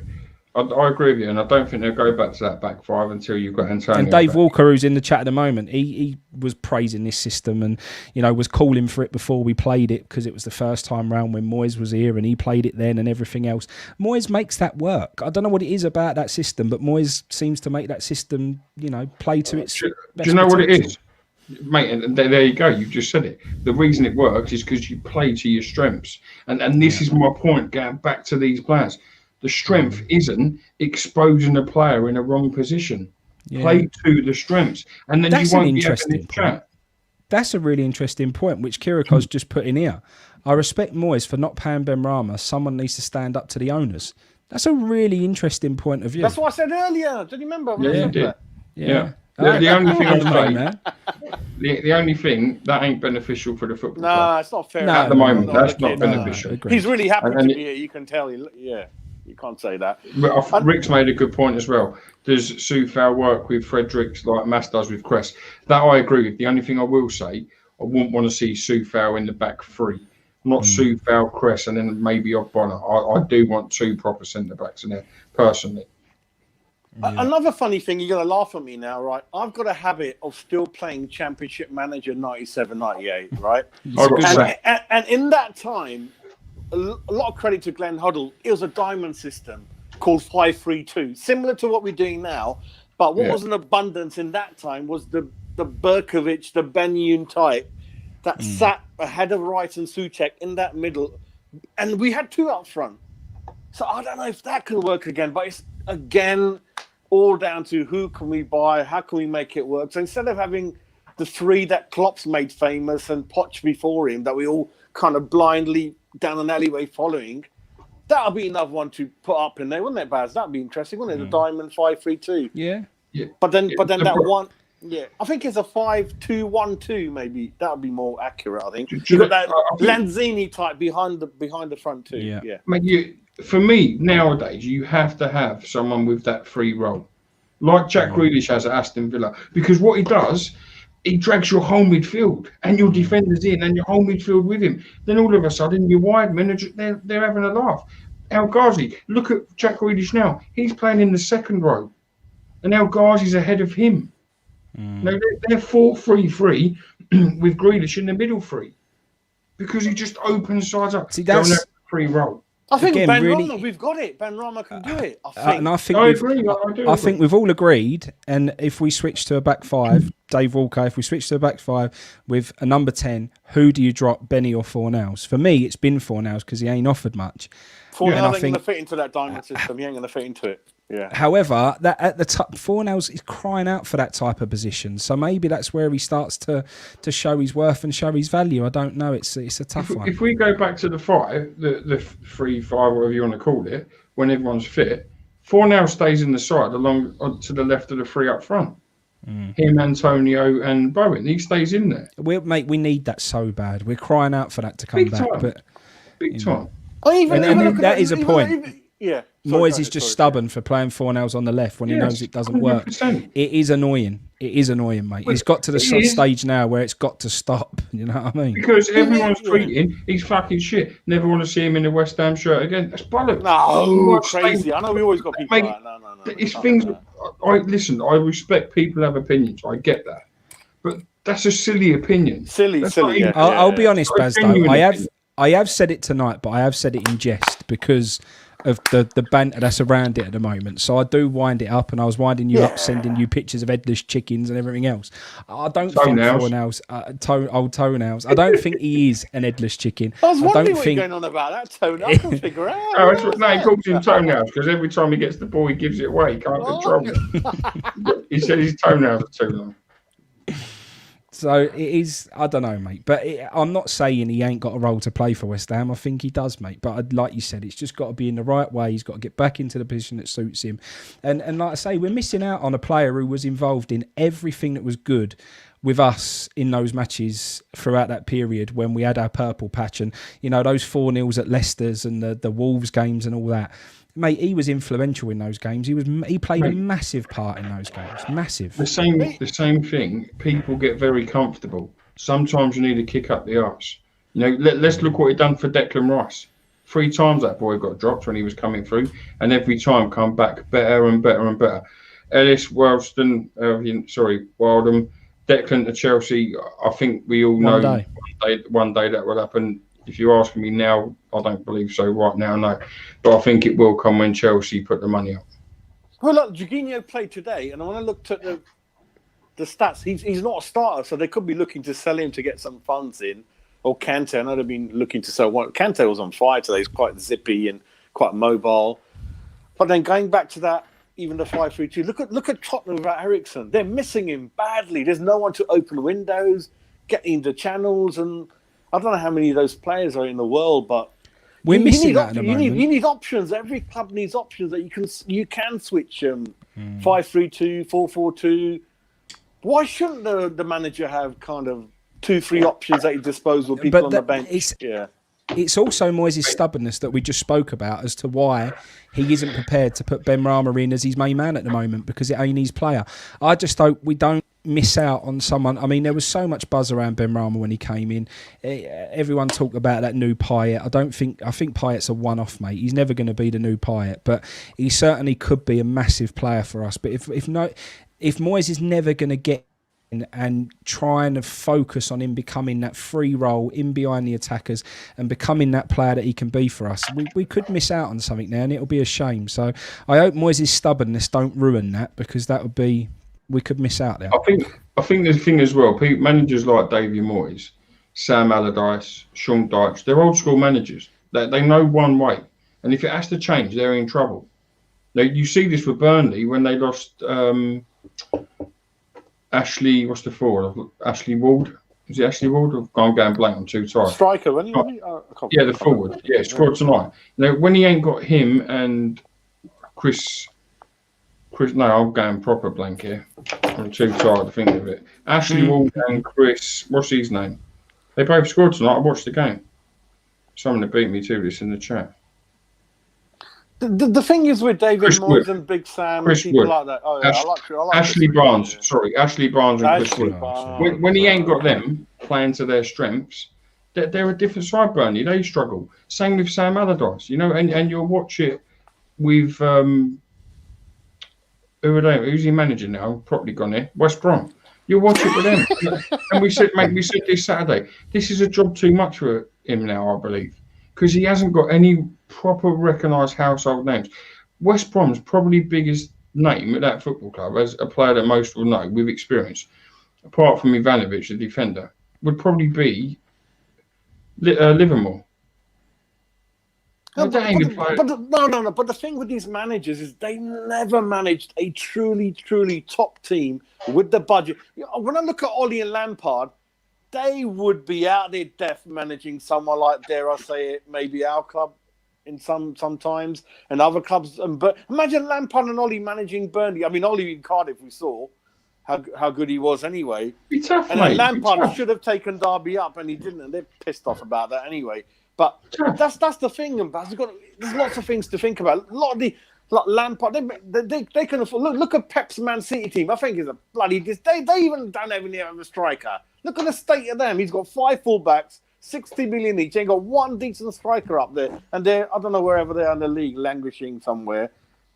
That's the thing. You just got to keep. They're not used to kind of having a lot of money, and like you said, you get stuck in your ways. Which is, first thing is obviously organisation, discipline, be careful. So I can't say that they even wasted money or had any money, and we will not never know. I don't judge that David Moyes stint at Man United. That was a freakish thing, what happened, and everyone after's all gone in the same drain anyway. But that's the thing. They don't know what it's like to have money. I mean, Cahill, we would love Cahill, but how many Cahills are out there? You know, Tim Cahill running around from our favourite neighbours. Dave Walker again here. I think sometimes we just have to say we lost to a better team. Chelsea spent shitload on players and could go on to have a very good season. I'm not panicking too much.